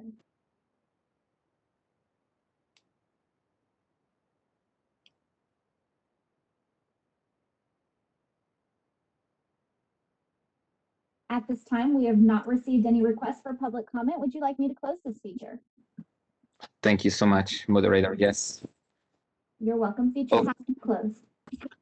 Okay, back to the board. We have a motion on the floor from Christine, second by myself. I think we can, is there any more discussion? Okay, Christina, if you can call the vote. Thank you. Yes. Deborah Brown, Yes. Max Disposti, Yes. Susan Friedman, Yes. Diana Herwick, Yes. Kelly Ranasingi, Yes. John Sovek, Yes. Wendy Strack, Yes. Christina Wong. Yes. Motion carries. Wonderful. Okay, Roseanne, we can move to item C, Yes. recommendation C. Yes, AB 462, that is authored by Assembly Member Carrillo. And that is it has to do with the Licensed Professional Clinical Counselor Act. And the sponsor of this bill is the California Association for Licensed Professional Clinical Counselors, or CALPIC. This bill would remove certain requirements for LPCC licensure. First, it would remove the requirement to gain at least 150 hours of clinical experience in a hospital or community mental health setting. And then it would also remove the requirements that LPCCs must complete specified education, supervised experience, and continuing education in order to treat couples and families. So that additional education and experience requirements would be removed. So under existing law, of course, we have the requirement that LPCCs obtain at least 150 hours of experience in hospital or community mental health setting, and they also have to have that extra education and experience to treat couples and families. That extra experience is education and experience is 6 semester units specifically focused on application of marriage and family therapy theory or a named specialization in marriage and family therapy. Then they also have to have at least 500 hours of supervised experience working directly with couples, families, and children. And then every renewal cycle, so every other year, they have to have at least 6 continuing education hours specific to marriage and family therapy. Also, LPCC supervisors who wish to supervise any associate marriage and family therapists or trainees, or who wish to supervise an LPCC or LPCC associate or APCC, an associate who is seeking treatment, who is seeking the experience to treat couples and families, needs to meet those additional education and experience requirements. And LPCCs who do decide to fulfill that requirement, they need to obtain a written letter from the board specifying that they meet the requirements, and they need to provide a copy to any of their couples and family clients that they treat, and also any supervisor who treats couples and families, whether it's an AMFT or a LPCC seeking the experience needed, they need to provide those supervisees with a letter as well.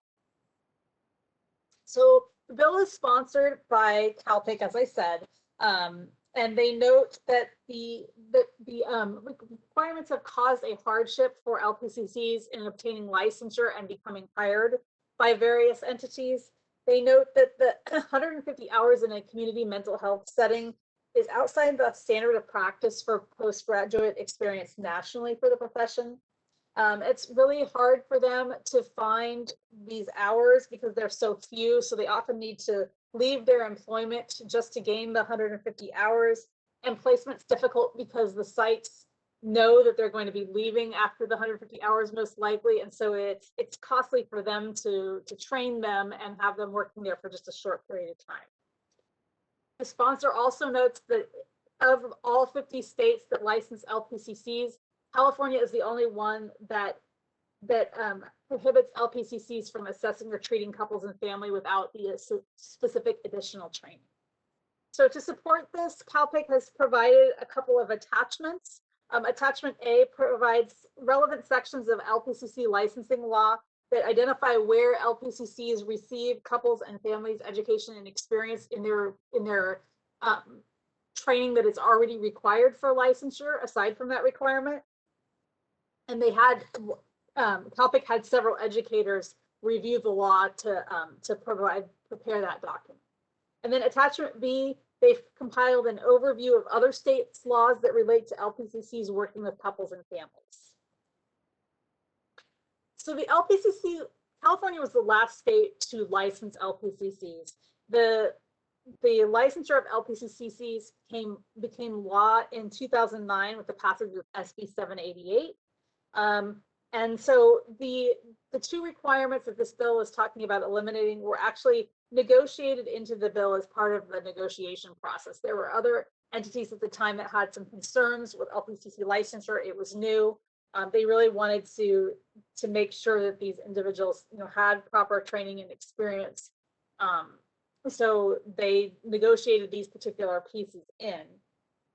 But it's ended up, now that we've had the LPCC license for about 10 years now, we've seen kind of the effects of these two requirements and some complications that they've created. So some things that we've noticed at a staff level, the definition of community mental health settings causes confusion. We get quite a few calls from LPCC associates that are not sure if their site fulfills the requirements. Sometimes they have a site that seems to check all of the 4 boxes of the requirements, but it doesn't really look like a hospital or a community mental health setting. So then they call the board and they're confused if it meets the requirements because they, of course, don't want to do that time if it's not going to count. So that's a source of confusion. They also report difficulty finding hours in a community mental health setting, and that has increased with the onset of COVID. And we've had several individuals calling saying, hey, I've got all my hours done, but nobody will hire me now in a community mental health setting. So I'm 150 hours away from my license and I can't get licensed. And that, like I said, that's become more prevalent during COVID. So kind of an unfortunate side effect. the letter to verify that the couples and families requirement has been met. That can be problematic. The board issues that after the education and experience is obtained. However, the individual still needs to do the couples and family, or the marriage and family therapy CE, that 6 hours every renewal cycle in perpetuity. And an individual can decide to do that or not. The only way we can really know if they're doing it is via an audit. So it would be perfectly acceptable for an individual to decide, hey, I'm not going to do couples and families anymore, so I'm going to stop taking that CE. But they still have the letter, so we hope that they would stop seeing couples and families. But like I said, via an audit is the only way to know if they actually were doing so. There's been supervision issues raised for LPCCs.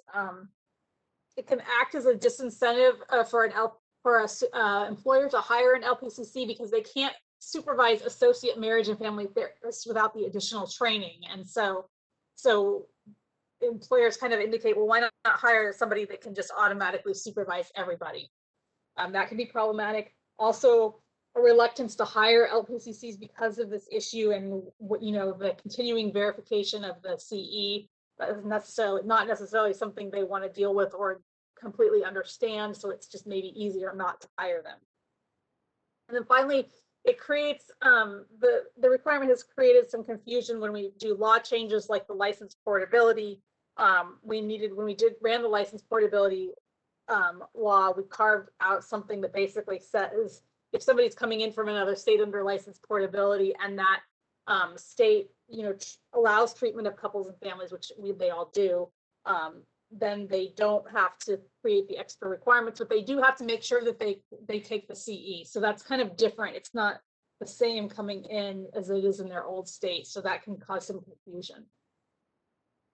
So that's kind of an overview of what staff has found with that requirement, is that it does seem to create some hardships. There are some additional amendments that are needed to this bill if the bill does move forward for consistency. They're mostly like just cleanup amendments. And actually, you had an addendum. It was attachment C. The author and the sponsor are willing to make the amendments. They're waiting till the bill moves over to the Senate. But attachment C shows what those amendments will be. And it's what's listed in your packet. So strike a few sections that you're seeing here. I won't list them. They're listed in your packet. And then also amend Family Code 3110.5 to have some specific language. Basically, it's removing reference to the requirements to treat couples and families in other places of the law because it would become obsolete if the requirements to treat couples and families are removed. So if the board takes a position on the bill today, we would also want you to take a position on the proposed language because that's going to become the bill in the next several weeks. So we need to be a little careful with our motion there and make sure we get the right one. So the Policy and Advocacy Committee considered this bill at its April meeting and recommended a support position. And with that, I will open it up for discussion. Thank you so much, Roseanne. So just for the sake of clarity, if we do a support position, we'll have to include the language to make sure that those amendments are included as well, right? Yeah, I would recommend that you take a support position on the bill as amended on February 8th, and then also a support position with the amendments on the bill as amended as shown in attachment C. Okay, wonderful. Christina? Hi, thank you, Roseanne, for the very, very thorough analysis and to really delineate, the obstacles and the barriers that the current regulations for the APCC. So, couple of things that just another just really highlight. One, I think the LPCC, some of those languages are put in during the bargaining process, the negotiation process, and I think 10 years has passed, and I mean, if you notice, I think the number of the LPCC hasn't really increased as fast as we would like it to see, and I really feel that there's a good possibility it's due to the obstacles and the hurdles that put in place. And so I think it is about time, to clean up the barriers, so that it makes the registrants, have an easier pathway, to get their clinical hours. And the second thing is that, I just want also board member to be aware that this is not our bill.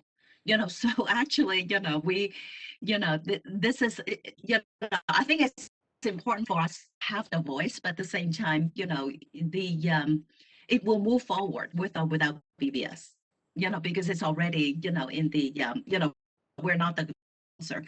And so I think it is important that, we open up, just be more open-minded, and to really think about the equity, among, the 4 license type. Well, not quite LEP because, they don't necessarily, have the similar licensor pathway. But I recommend to support, the position, just because I think this is only fair. And, to do some major cleanup after a decade and to encourage more licensees to, to get their, their hours. And Roseanne did a very, like I say, Roseanne did a really good analysis, and then all the attachment, it really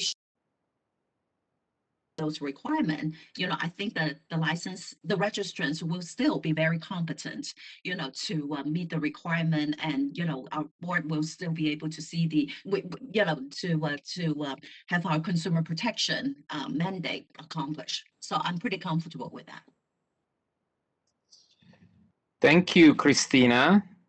Thank you for also helping us to revisit, where we were and everything else. So thank you both. Anyone else from the board? Any questions?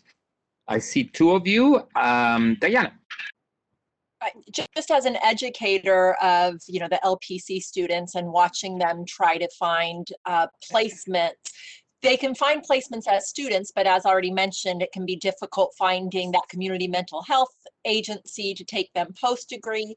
We have a lot of sites that will take them as students, but then make them leave post-degree until they go someplace else and find those 500 hours. And those are actual agencies that are community mental health agencies. And so then students are struggling, they can't find anywhere else to go post-degree.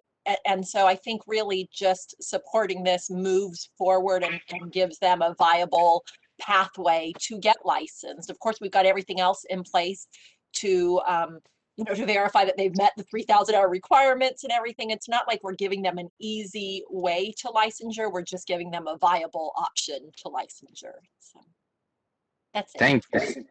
Thank you so much. That too was very helpful. John. I also too just want to be on record that I think it's important that we support this bill in the idea that we have been continually talking about, that we are heading into a potential mental health crisis post-COVID, that access to care is a priority that we have all mentioned on this. And this is a way to open up a pathway for highly qualified LPCCs to be able to do the work that we need in the community. I think we need to really support the organization and the bill. And with Thank that you, John. said, I'd like to make a motion. Okay, John, not amendment, a motion. With this. So I'd like to make a motion to support the bill as amended on February. So the motion, support the bill as introduced February 8th, 2021. I'd like to make a motion to support the bill as presented February 28th, 2021. And also to support the version of the bill when it's amended with the amendments in attachment C. Got that, Christina? Well, let's go to I just wanted to, maybe if we can clean it up, maybe support the discussed amendments proposed by Cal Pitt in attachment C. Is that more? Yes, that works. Okay. I'll second that. Perfect. Okay. After we find anyone that would like to second that, I would like to move to the public so that we can have inputs from our stakeholders as well. Christina seconded that already. Oh, perfect. Okay. Then moderator, if we can open to the public, thank you.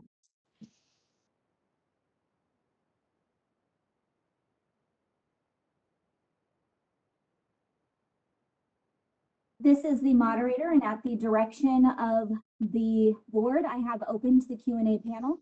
If you would like to submit requests for public comment, please follow the instructions that are currently being displayed on the screen. All other means to identify you would like to make a public comment will not be addressed. With that, we do have several individuals that would like to make public comment. First, we have an individual identified as Kenneth Edwards. Your microphone has been unmuted.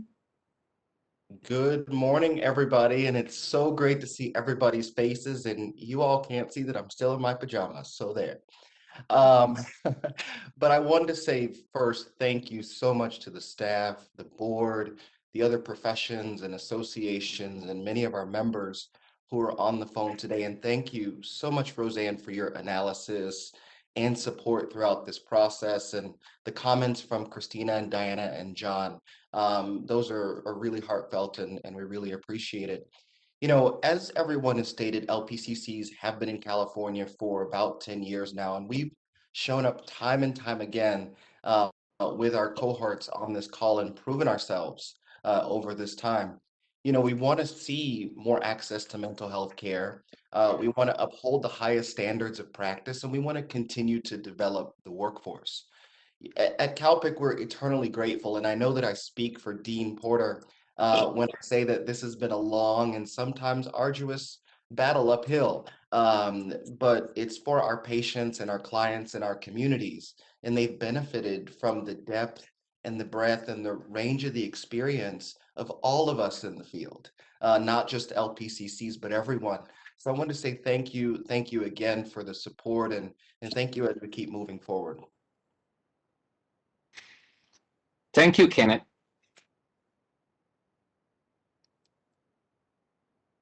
Our next public comment comes from an individual identified as Kurt Widham. Your microphone has been unmuted. Hi, I have a couple of comments that I'm reading on behalf of people who are not able to be here at this particular point in the meeting today. Both speaking to the removal of the marriage and family therapy education requirements. Neither has any issue with the removal of the community mental health work requirements. On behalf of Dr. Ben Caldwell, no position on this bill, but he wanted it noted that both marriage and family therapists in statute and CSWs in accreditation standards, with accreditation being required, must have training in couples and families, while PCCs have no required training or experience in working with these populations as considerations of working with these populations. Also on behalf of a class of MFT students that I am currently teaching, as this bill was being discussed, they raised the question of why are we investing in a MFT degree if PCCs don't have the same education requirements and work requirements for us to work with these particular populations? Once again, I personally do not have a stance on either of these comments, but are reporting for these two groups. Thank you, Kurt. Our next public comment comes from an individual identified as Rebecca Gonzalez. Your microphone has been unmuted. Good morning, Rebecca Gonzalez, National Association of Social Workers California chapter. Although we don't have an official position on this bill, mainly for bandwidth issues, we have no problem with this proposal. Just wanted to let you know that. Thank you. Thank you, Rebecca. Before I move on to my next public comment, if I can remind those attendees who have utilized the hand raise feature to please click on the hand raise feature once again to lower your hand. Our next public comment is an individual identified as Leah Brew. Your microphone has been unmuted. Hi, everyone. I miss you all. Leah Brew, former VBS member, LPCC member, also counselor educator and LPCC.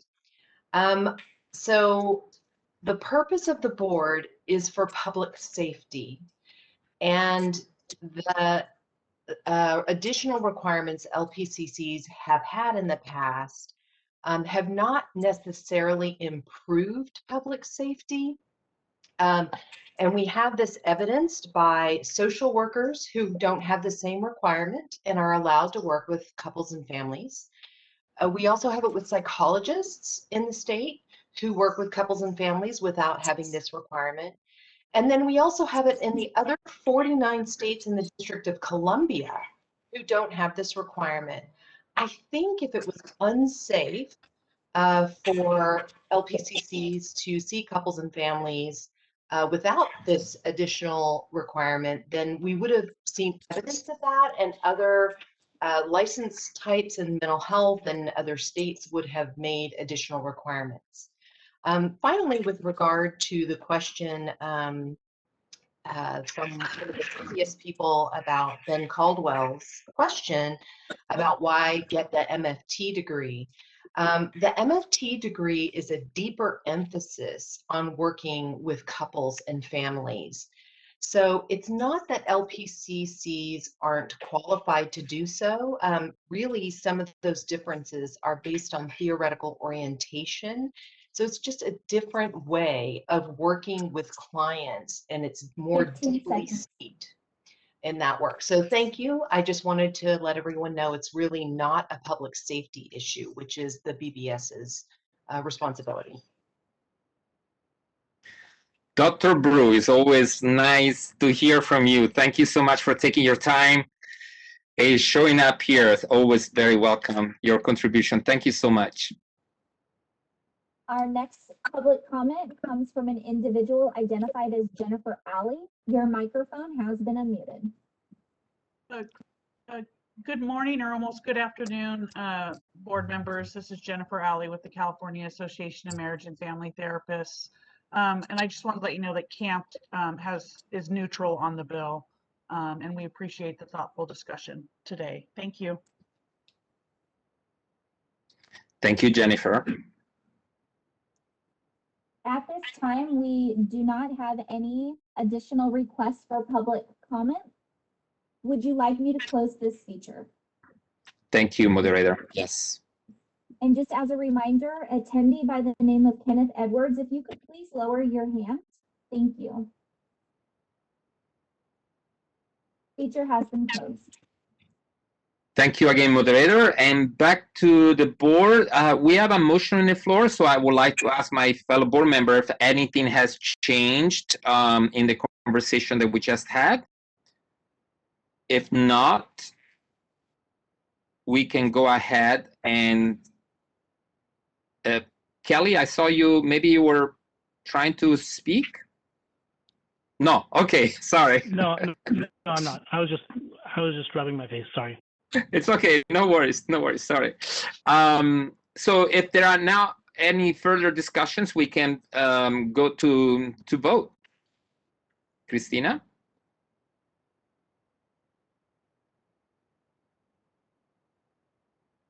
I believe we can't hear you. Yeah, I'm talking to myself, sorry. Deborah Brown. Yes. Max Disposti. Yes. Susan Friedman. Yes. Diana Herworth. Yes. Kelly Ranasinghe. Yes. John Sobek. Yes. Christina Wong. Yes. And Wendy Strack. Are you still in the room? I am. Yes. And yes. Thank you very much. Motion carries. Thank you, Christina. Roseanne, we can move to the next item. Great, okay.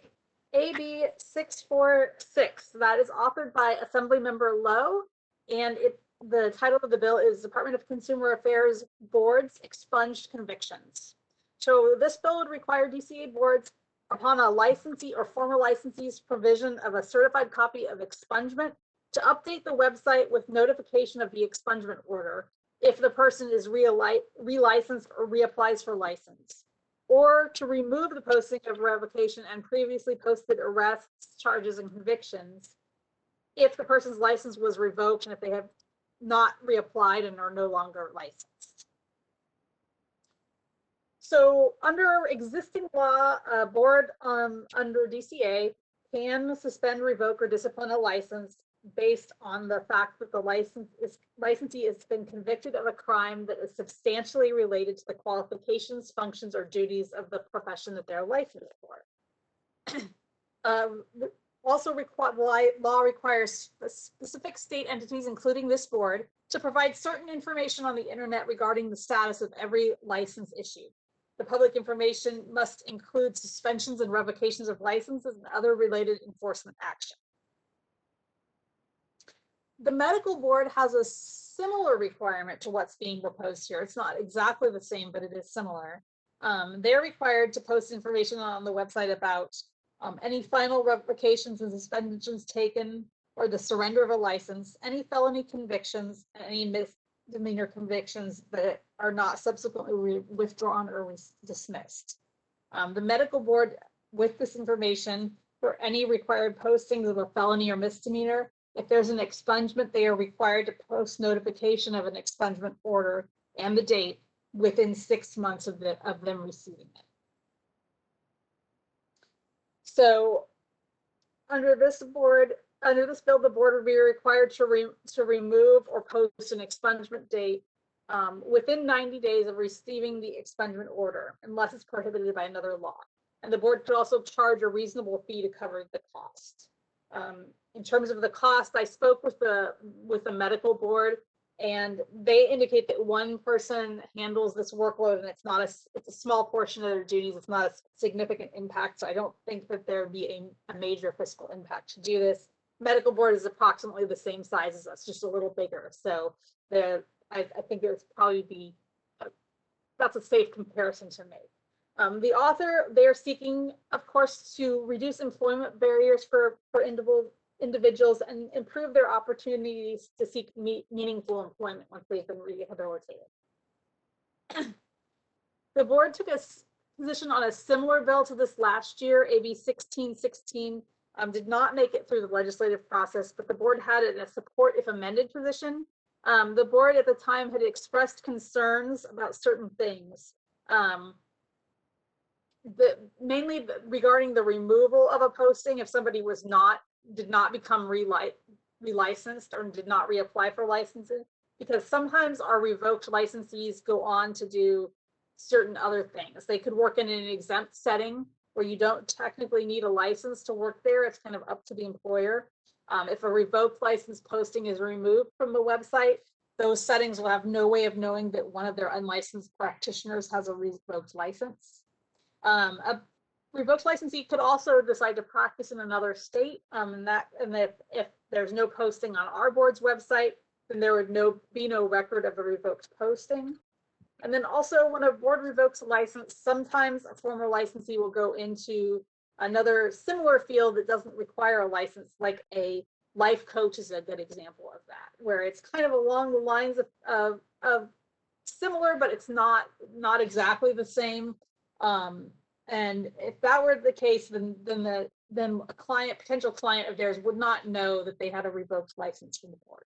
So given those concerns at the time, the board requested an amendment to Business and Professions Code section 493.5A2. Instead of requiring deletion of a license revocation from the website if there is an expungement and the person doesn't reapply, the board believed public protection would be better served by requiring a notification of the expungement and its corresponding date be posted. That way, the information's out there for everybody to know based on their unique circumstances. So the Policy and Advocacy Committee, when it met this past April, basically said the same thing.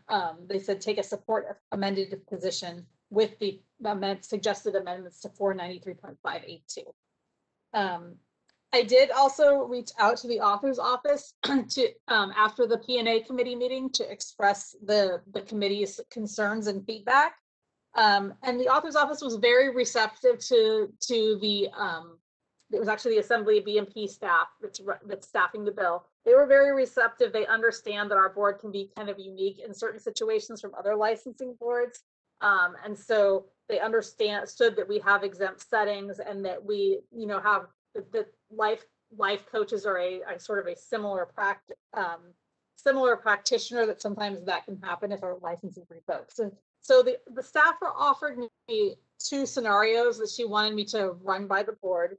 she said one possible scenario would be to make an amendment that the expungement, if somebody didn't reapply, if they were revoked, didn't reapply, instead of removal, that the amendment would be to post this expungement notification on the website with the date, along with the notice of revocation. So that's the first scenario. The second scenario would be to have an amendment a little more specific and said, if the revocation occurred because of the crime for which the expungement occurred, then the revocation would be removed, but otherwise not. So basically, if the board revoked a license because somebody was convicted of a specific crime, and then that expungement that we found out years later that the person didn't reapply, but they actually got expunged and they were asking for the revocation to be removed from the website. If the crime was the reason for the revocation, then it would be removed. So those are the two scenarios they were looking for feedback on. They were very receptive to the committee's concerns. So with that, I'll open it up for discussion. Thank you, Roseanne. I see Kelly. And here's my concern with this. Under Penal Code 1203, there is certain classes of crimes that are unexpungible, and they relate to sex offenses and other really, really bad crimes. One of the classes of crimes that is expungible is domestic violence. So you can commit a pretty horrific act of domestic violence, get convicted of it at a misdemeanor level, and still get it expunged. So I'm glad that we are not completely removing it, because I think that would be something I'd be utterly opposed to, because it's very important that if someone has committed domestic violence, that information is known to a person who could potentially be a client. So I would think that the first scenario would appear to be much more appropriate, that the expungement is still maintained in a searchable area, and it identifies both the nature of the crime, because it potentially could be like corporal injury on a spouse, violation of a restraining order, battery upon a girlfriend, all of those horrific crimes which are completely expungible under the statute, which I think most people looking at that would feel hesitant to use that person as a potential therapist or LPCC or clinical social worker, or a life coach. So that's kind of my point on this. Was there anyone? I just wanted to ask something. Yeah, in according to what Kelly was saying, definitely agree. We were trying also to strike a balance, because unfortunately, the history has shown that a lot of people with convictions of many years prior, which were not expunged, were limited from finding employment, and also they were discriminated against it and stigmatized. So we have, as we know, as we always stated, we have the best therapists in the field that come from a challenging circumstances on their life. So it was try to create that balance of making sure that we take in considerations the disparities of certain activities that being preventing great licensee to operate, and at the same time protecting the public, like you were saying, Kelly. So I totally agree with you. So I just wanted to add that conversation. The reason why we're having it is because so far the opposite has occurred, where folks with a past of, with a past, they weren't able to be successful in finding employment and being able to serve, and even though they were qualified clinicians. So it's trying to find this right balance between the two. So anyway, that was just my input there. Anyone else that would like to add to the conversation from the board? Okay, I think we can open to the public. Moderator, thank you. This is the moderator, and at the direction of the board, I have opened the Q&A panel. If you would like to request public comment, for your reference, being displayed on your screen are instructions. All requests will be addressed in the order they are received. You will be provided 2 minutes and given a 15-second warning. I will now pause momentarily to allow individuals time to access this feature.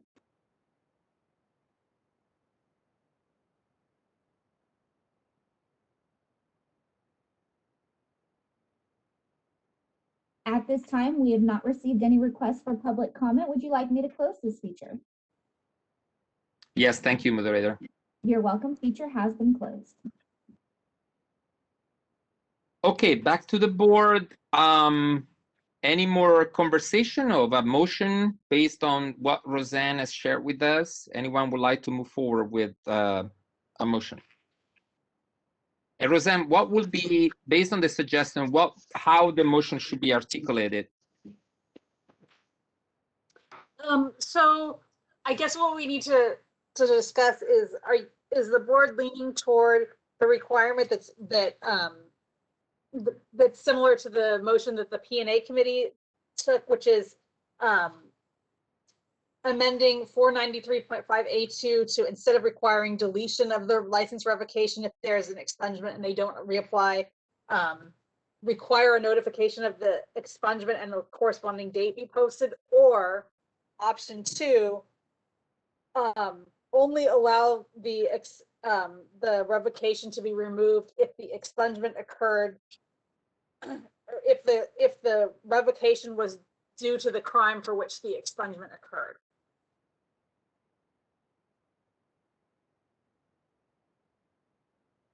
Roseanne, could you read the first amendment again? Yes, the first amendment would be to amend 493.5A2 so that instead of requiring a deletion of the license revocation from the website if there's an expungement and the person doesn't reapply, instead the revocation would stay on the website, but the expungement, the notification of expungement and the corresponding date would be posted along with that.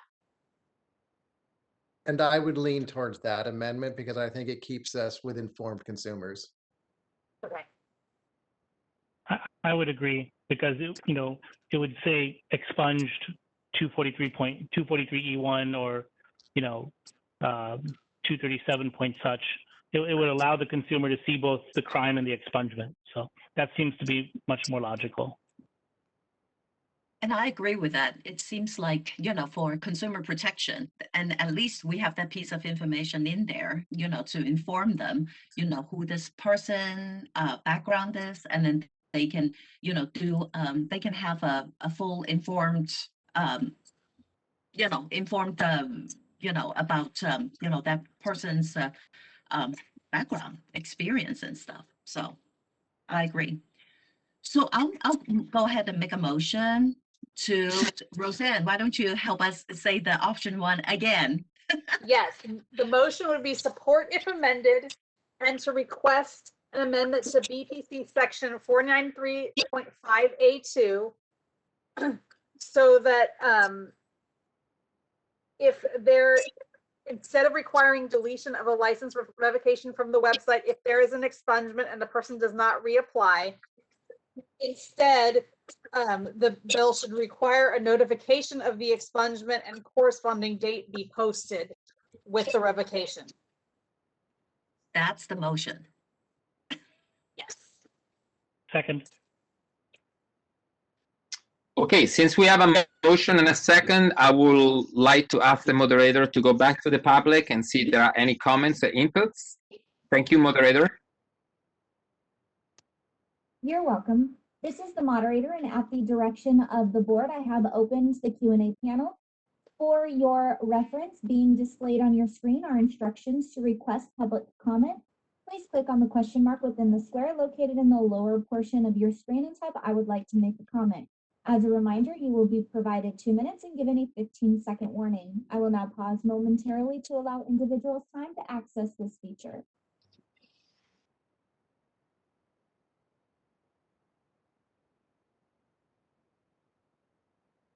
At this time, we have not received any requests for public comment. Would you like me to close this feature? Yes, thank you. You're welcome. Feature has been closed. Okay, back to the board. We have a motion and a second. If there are no further discussions, I would like Christina to call the vote. Okay, before I call that vote, just a slight clarification. I got most of the language on that motion, except the last few words, to instead require notification of expungement and Expungement order and corresponding date be posted with the revocation. got it. Thank you. All right. Deborah Brown, Yes. Max Disposti, Yes. Susan Friedman. Susan?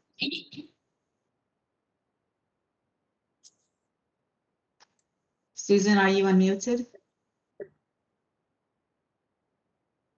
I'll come back to Susan. Diana Herwick, Yes. Kelly Ranasinghe, Yes. John Sovek, Yes. Wendy Strack, Yes. Christina Wong, Yes. and one more time, Susan Friedman. Okay, motion carries even without her vote. Thank you, Christina. I wonder if there is a connection problem. I've seen people coming back and forth. Maybe it's me. Hopefully it's just me. Anyway, it's me. Okay, everyone. Roseanne, we can move forward to item E. Yes, AB 885, the author is Assemblymember Quirk, and the subject is Bagley-Keene Open Meeting Act and teleconferencing. So this bill would modernize the Bagley-Keene Open Meeting Act requirement for state bodies conducting a meeting via teleconference. Right now, we have the Bagley-Keene Act requiring that the deliberations of state agencies, of course, be conducted openly. It requires that all meetings of a state body be open and public and persons permitted to attend, with specified exceptions for things like closed sessions. And also the law permits a state body to hold open or closed meetings by teleconference if it complies with all requirements in the law applicable to other meetings. Teleconference meetings have certain other requirements under current law. It needs to be audible to the public at the location specified in the notice. The state body needs to identify each teleconference location in the notice and the agenda of the meeting and make each teleconference location accessible to the public currently.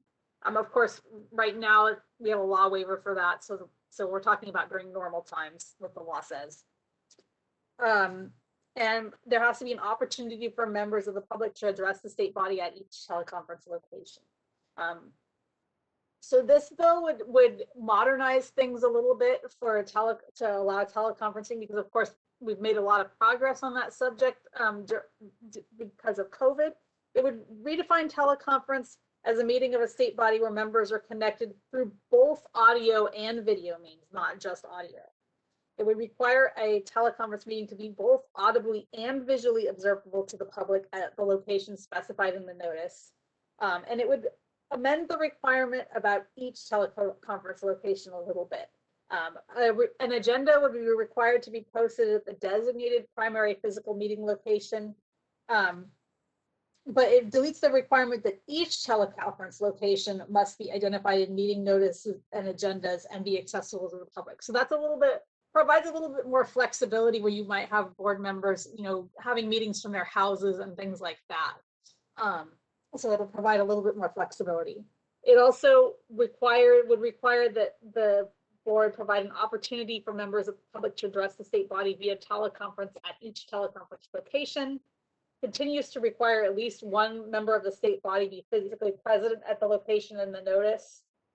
And then it subjects the state body to certain other requirements.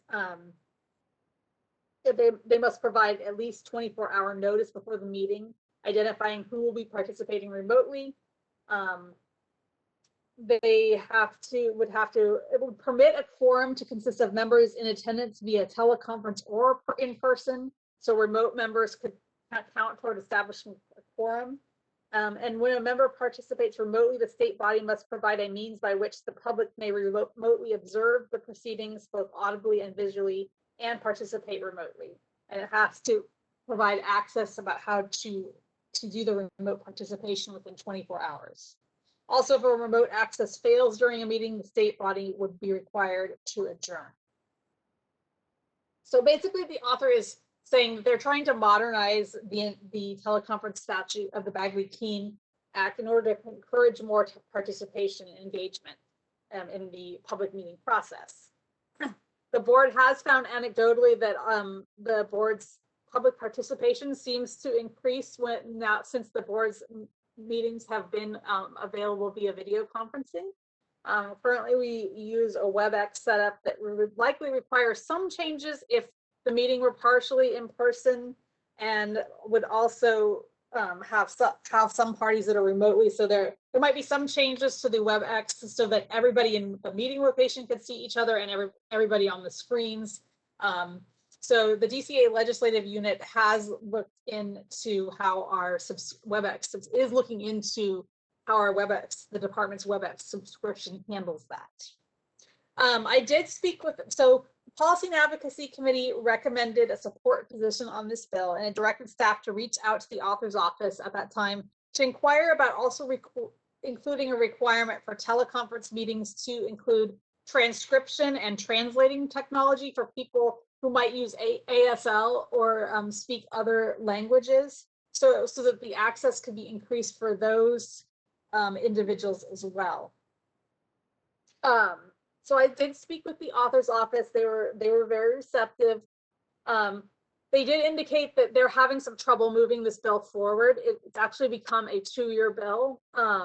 So it did not get a hearing in its first committee. Apparently the chair of that committee had some concerns about about transparency and how you authenticate that the people on the meeting are really the people on the meeting.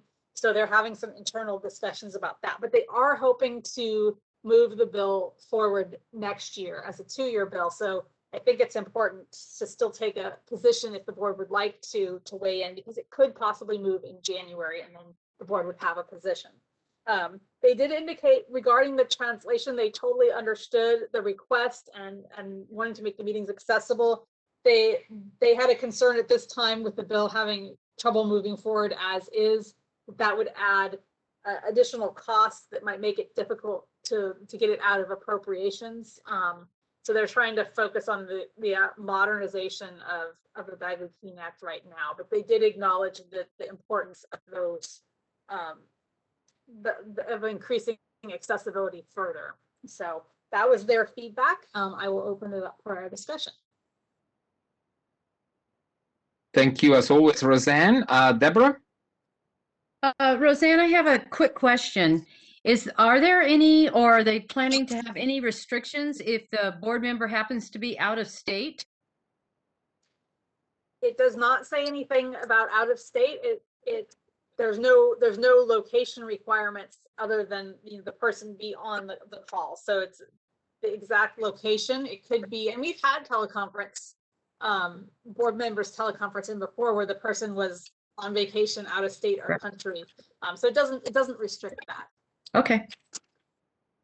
You know, Roseanne, it feels like centuries ago, because way before COVID, a few times the board has met on the phone, not even in video conferencing, and we needed to post our location prior for us to go in conference and put in the address. I think one time we couldn't meet because one of us had messed up the zip code.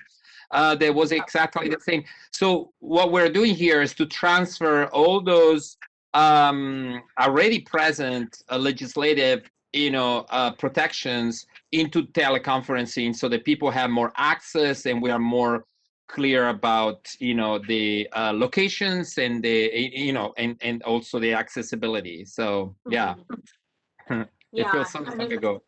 I think that the requirement about the location for all the remote sites is good, because I know we were getting some concerns, from a legal standpoint about, if you're having somebody come to somebody's house, then, there's certain ADA requirements that need to be met, and that might not necessarily be met. So that could pose issues in the future. Right. And I wouldn't suggest anyone, because that will be a violation of privacy too, opening your house to any public or the member coming and participating. That's kind of difficult. Okay, Christina. Yeah, thanks for, that very, reminding us those very technical issues. And I did believe that. I do believe that it was Deborah, that just the wrong address posted that we were not able to, conduct the meeting. And so I think this is even, put it this way, I'm a little disappointed that this it became a 2-year bill. I just really see that urgency that we have been practicing teleconferencing. And because of the convenience of the technology, we're able to have more stakeholders and participation. And so I understand that a lot of the technical part about, authentication about, the board members' location and whatnot, and yet, on the other hand, it really increased the transparency, for the public and the convenience, for the public to join us. And so, so I understand it is a balancing act, but, I would really encourage the board member to continue to support that. This is what we're practicing. It is about time to modernize, the technology and also the regulations.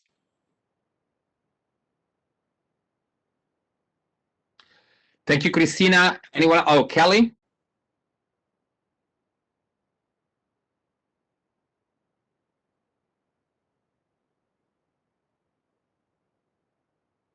Kelly, you're muted. I'm so sorry. I would just say that this makes it much easier for people in rural communities to participate in the political process. Particularly those who are in inland areas and eastern areas of California. It just makes it so much easier. So I would agree. And Kelly, okay. I want to add Northern California too.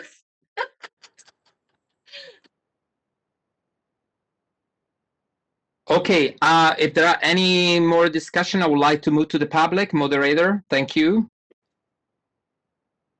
This is the moderator, and I have been asked to request a potential break at this time.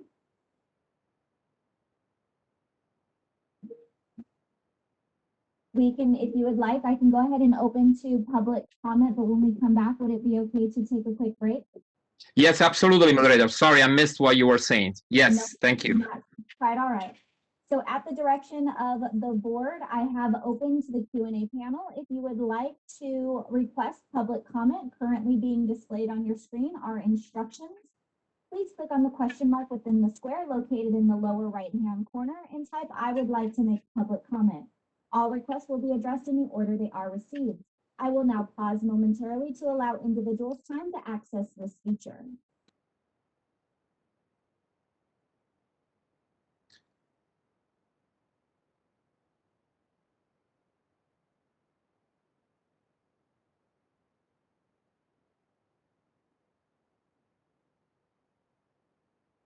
At this time, I have not received any requests for public comment. Would you like me to close this feature? Yes, thank you, moderator. And coming back to the board, I was asked to, we need a 10 minutes break. And we might have a quorum problem. So we're going to come back in 10 minutes. That means at 12:10. Thank you so much. And we're just quickly coming back in our public session of this Board of Behavioral Sciences, May 7. The time is 12:11. We had a last minute quorum issues just because unfortunately we had a couple of our board members that are extremely not well, and they try their best to stay until this time, and that will unfortunately affect our quorum. So the proposal at the moment is to take a break until 12:30. We're trying to figure out the quorum part. It looks like we can be on, because without the quorum, we cannot even discuss any items in the agenda, even if we don't vote on them. So we will be back from 12:30 to 1:15 p.m. and we will work with Roseanne to see which priority bills needs to be addressed and vote, so not to jeopardize the process. And if nothing changes, we'll have to close the meeting at 1:15 when the quorum will no longer be there. So thank you for your patience. Unfortunately, sometimes things like that happen. Christina?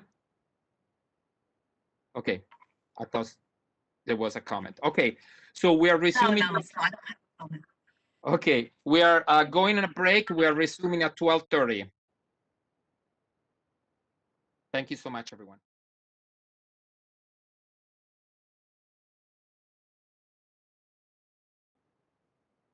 Thank you, everyone, for being so patient. We're still trying, we were able to find some time to an extra 45 minutes under quorum. We're waiting now for Wendy, Roseanne.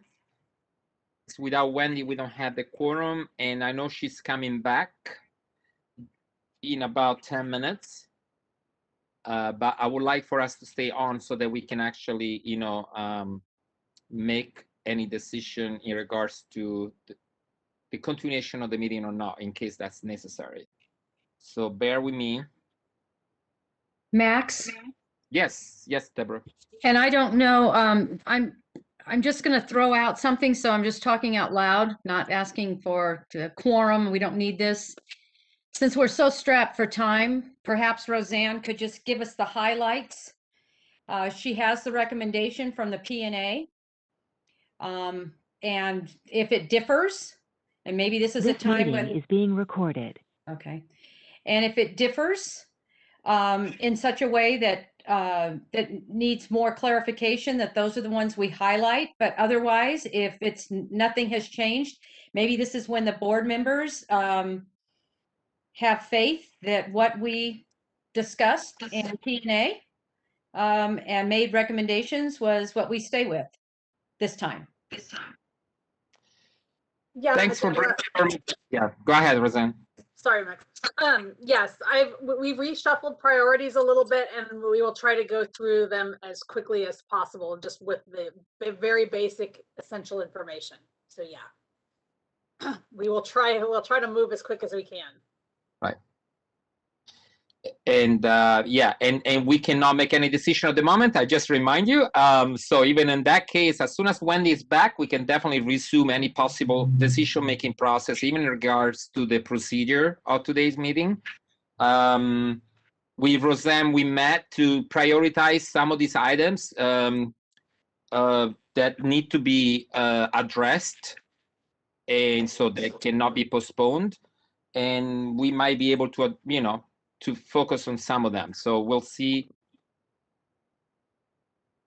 without any pressure, because we don't want to affect the process of the conversation as well, right? We don't want to rush anyone into making a decision they don't feel comfortable with. So we need to just, that's how democracy looks like, right? So we had to make sure that we're all truly present for this.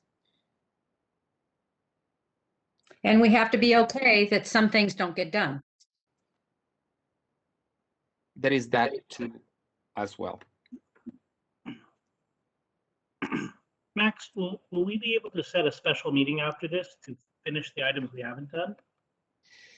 Well, any special meeting has, as you know, for public, it has to notify with the public. We can call a special board meeting, but has to done with the proper, in the proper manner. Yeah. Right, we have to still ensure that we're going to have enough people for quorum, and we have to have the 10-day mandatory meeting notice. So sometimes it's not easy to get that last minute meeting together based on 13 members and their schedules. So we could try.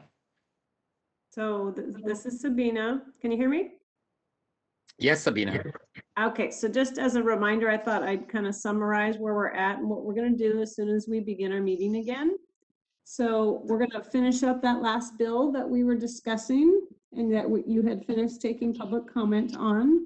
You'll finish up that position, and then you're going to move to the comments on the regs, which is 26? 26. Yes. You'll, Christy will present that item. And then assuming we still have more time, and then Roseanne will take back over and she will move around a couple things that have higher priority, and we'll just do what we can until we don't have quorum. Yes, Sabina, thank you. We met with Roseanne just to prioritize what are the bills that need to go first. If we had time, we will do so. Thank you. And by the way, we are recording, so just for the sake of clarity.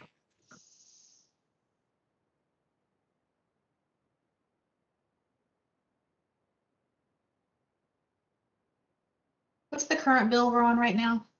10. 885. Maybe 885. It's 20E. Okay. Yeah. I'm also very concerned because we have a lot of board members that are sick, so that was really unprecedented all of a sudden. So that's really concerning. I hope they're all doing well.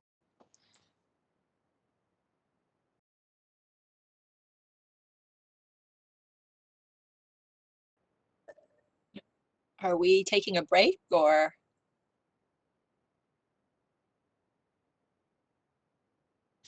You're more than welcome to. It's not an official break because obviously we can't decide anything. And we're waiting for one board member to come back in. Okay. Okay. It's a very unusual situation, so trying to figure it out too. So. Thank you. But if you're hungry, you haven't finished your lunch, please be my guest. You can be off camera as long as you know that when we are resuming the meeting. So.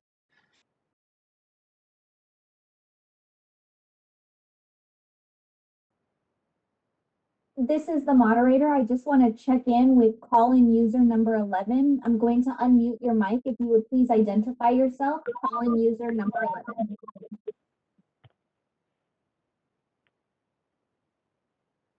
Call-in user 11. Can you please identify yourself? Hello? Yes. Who is this? This is Christy Berger. Are you talking to me? Fantastic. Yes, I just wanted to make sure that I had the right person, so when it comes to your time to present, I can unmute you. Okay, great. Thank you. I had to call in on my phone. No worries.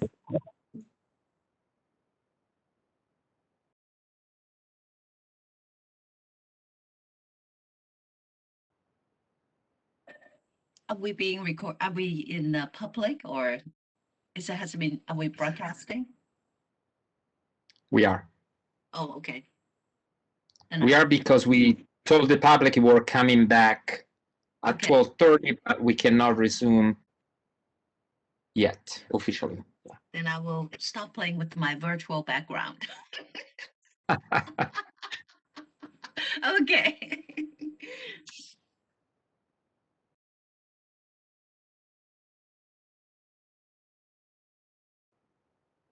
Okay, fellow board members. So unfortunately, can you hear me? Okay. So unfortunately, despite our attempt, we do not have a quorum. So I don't want the member of the public had to wait any longer. We apologize. This has never happened before, but unfortunately, circumstances do occur and had occurred, and where we are not be able to resume the meeting as we were hoping to. So I will have to re-adjourn the board. It could be possible under the recommendation of our legal counsel that we might be able to set up a meeting, a board meeting in the next 2 weeks, if possible, where we could address the circumstances of voting, what was left to be voted, so that we are not behind with our legislations. I cannot assure you that. It all depends by the availability of the rest of the team. But definitely we will do our best to make sure that our work, the policy making work is not going to go in vain. So we'll make sure that we will be able to deliver and produce as we were expecting to. So I apologize again with our stakeholders, the member of the public, and everyone else that made an effort to be here at this moment. We will have to re-adjourn. So this meeting is officially closed as 12:55 p.m. on May 7th. Thank you so much, everybody.